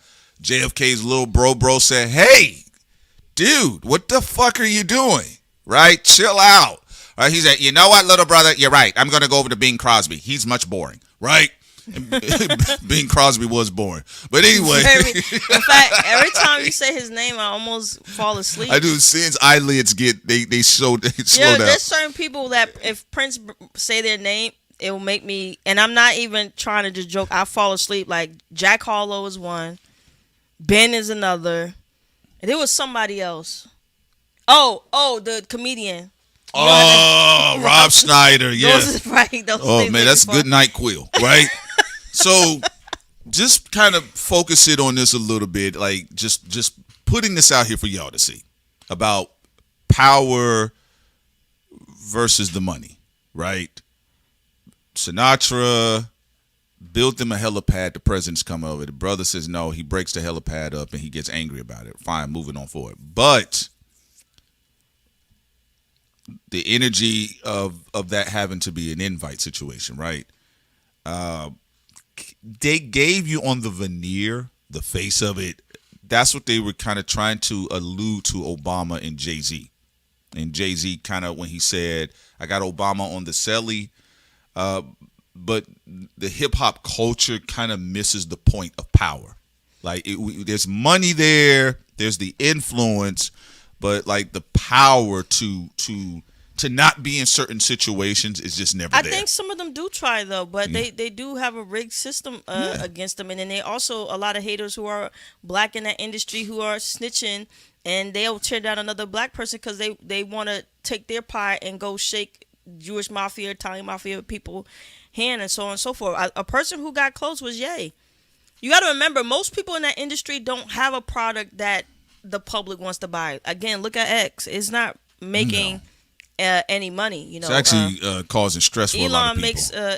Even though he did buy it for data mining, he also did want it to be an all-in-one app. Right now, it's not making no money, but Elon always been really good with governments and government subsidies to make his fortune.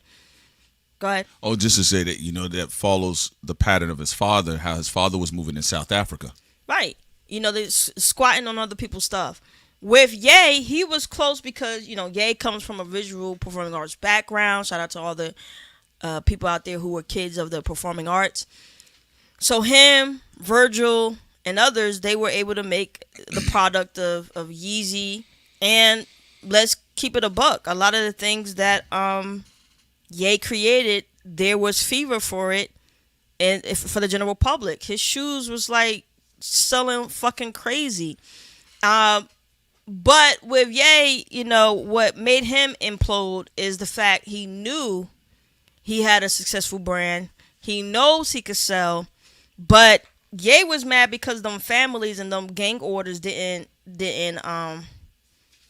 didn't want him to succeed unless he would be completely their bitch. Well, again, and as much as he do weird stuff, he didn't want that. He wanted to be his own self-made man, and again, he has the talent for it. But now what they did though, they implemented what him and Virgil did, because now fashion houses have sneakers, Medusa sneakers, and all this other shit. Copying off of. I think Ye frustration is everybody has copied and bit off of everything he's ever done. But the MLB did it with the Negro League. My thing, just when you kind of like do the research about it, right, is I think where rappers have faltered a lot of times is that not so much with Ye, although he did, he had his moments, I think, during his Amber Rose era, and I think when he was ingratiated much closer with Jay, they were kind of talking like, well, it's this particular mindset versus that mindset, which is true. He tried with the Democrats and Republicans. Right, but until you do make the powers that be angry, which is anybody. It's not just black people. It's anybody that falls out of favor with authority figures in the higher up space that they're in with an industry. They're going to run into hard times. It's just what it is, right? You even see with the protesting of Dewey Lipo right now. So that's always going to be. That's always going to happen. What is interesting though is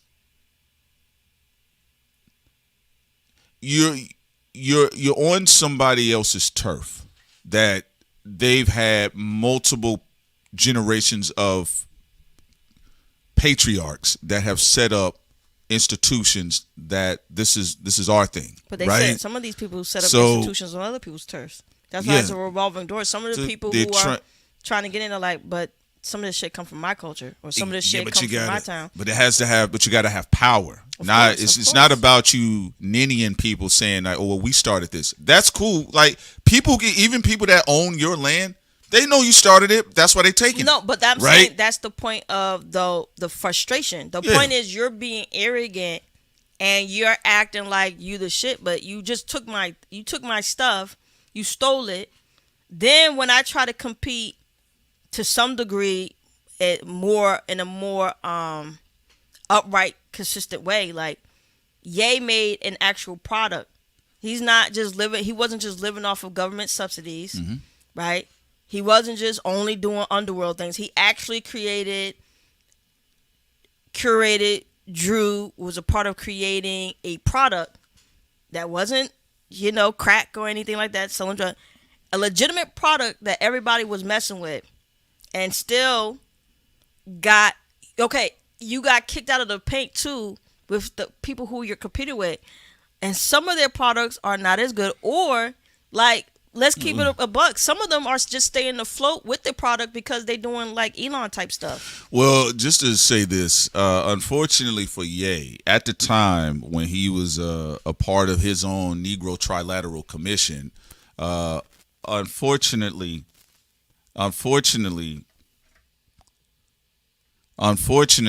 for him, not everybody was on board with the conquest. And that does happen a lot with people that are innovators and they're challengers of a system. Again, if you actually go through mob culture, whether you're talking about out of Italy, or if you're talking about tribal sets warring on each other, destabilizing other tribal sets who've had legacy over 100+ years in certain regions of Africa, what you'll typically see is that somebody says this is what we're going to do, and everybody that has power within the set, they agree to move in one motion. The problem that really happened with Kanye West is people didn't all agree with destabilizing power or actually being active competitors. Even his own ex-wife, when he was complaining about Jared Kushner getting a higher percentage in Skims than he did, even though he was a part of creating that. And also, if you're anybody who knows how to create multiple different things from your own hands, with your own crew, small group of people, like with 2 other people, 3 other people, whatever, you understand the frustration where, okay, you're a visionary, you already got the innovations, you already know what you're going to do, you have it, and you know it's going to be successful. But to the point of what we're saying with somebody like A, or people who are in the industry, you also got that other situation where it's like, okay, these relationships with these mafias and these industries, okay, so how is this going to get set up? And also, even when you do your own thing, they always come knocking, because a perfect example of that, look at the two creators who created YouTube. Like, people think it's just about them selling. Look, when Google came a knocking, they was going to sell it no matter what, because people forget they was like getting drowned out in lawsuits all of a sudden, even though YouTube was very lucrative and successful for them. And when you're dealing in the United States, and I'm sure it's like that for even with other countries, when you're dealing with capitalism and you're a competitor and you're doing great work and you're being innovative, a lot of the big boys, they see what you're doing, they come over there and they do one of three things. They try to steal it from you, they try to buy it from you, or they be like, come and join the club. Usually those are the only three options. They'll sabotage it. They'll throttle its growth. And that's actually what's happening with Ye's existence of his career, because even right now in Texas, you've had more politicians come out to uproot his shows. And again, what you traditionally see, the reason why Frank Sinatra was, and even what was going on with other people that was tied to the same cartels and families as Frank, what was fascinating overall, most of the artists agree with an overall agenda. You don't really get that in rap music. You really they agree is that I want to make money. It's not really an agreement on how we're going to make money or how we're going to keep the money. Point, because Sway, that's why I know some people be like, well, someone has to be exactly in my profession and knows exactly what to do. First of all, anybody can give you wisdom. So when Sway was like, you can pull this off on your own with your own independence and your own crew, and he said he didn't have the answers. What's so ironic? Because in Ye's astrology chart, he can pull it off. But at the time, he didn't think, I needed to be here, I need to be that. And, you see him over there with Gamma right now. It actually is interesting, though, when it comes to humans. Humans can either reach their destination the easy way, meaning by trusting their intuition and trusting themselves, or they can reach their destination the hard way. It's called lessons learned. Everybody goes through that in life. And again, for this wave of entertainers, black entertainers, with the grand losses that have taken place, maybe there'll be some that it gets through their head like, you know what, you have to bet on yourself and culture. You have to bet on your community. I'm not into fashion. Like I can always, like, I know a lot of history about what goes on with Sinatra. I can always study. Brand. Stop it, Prince. People look at your gold chain, your hoodie. You're not into fashion. What's that Scully you had on your hat when you break it down, Baby Keem in them? Right. Yeah, but I mean, realistically, we can look at the different families, the fathers, and all this other stuff. I never felt like I wanted to be any of them, though. I just, I do think there is cultural diffusion, but then there's also cultural suicide. Like there's a part where even like to annex yourself from a group of people under a caste system, you're not annexing yourself from like, I like to make money, I'm an entrepreneur, we counting money. Some have gone as far as saying I'm not black, right? Because they don't want to be broke. But you end up being broke in the long run because you can be erased because you're isolated. And that's the gamble that they take. Right. And and there are a lot of bad gambles. You get what I'm saying? And with that being the case, it's just very interesting. But overall, Frankie boy, he did it his way, and so did Hoover. All right, so it kept him monitored. Again, just an example. It's not the first go round you're seeing with a lot of this stuff. In fact, social media is playing into a lot of story narratives right now. So we'll see where a lot of this goes to, by the way. Yeah, all right. It's going to be interesting to see. And also now with gang politics online, I personally think it's boring. what's taking place with some of the mafia stuff and that's happening on the internet and on YouTube and all that. But a lot of interesting things, nonetheless, is still going to be happening in the age of Aquarius with Pluto and Aquarius. And there are going to still be a lot of surprises online. And it is going to be interesting to see, too, how commentators deal with that as well, navigating that. Because, you see what's going on with the landscape on social media right now and commentators. Oh, that's easy. We'll talk that's more easy about work, that, though, on Patreon. Yeah, we'll talk more about that, but that's easy work. And again, if you've seen how much energy was put into something or some things like Sinatra, Marilyn Monroe, Dean, the Rat Pack, even going back as far as the Nicholas Brothers, Miles Davis, John Coltrane, Herbie Hancock has stories about his run-ins and having to deal with the mafia. It's kind of been here and, transitioning to new mafia spaces like tech and Silicon Valley as well. All right. So again, Sin, Baby Keem, Molly Santana, AZ Chike, Chisel, and then finally on the bow out, Frank Sinatra. On that note, everyone, peace.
Coming through your airwaves. All right, now I'm here to kick the ballistics. Check out Thought Crimes. Are you following me?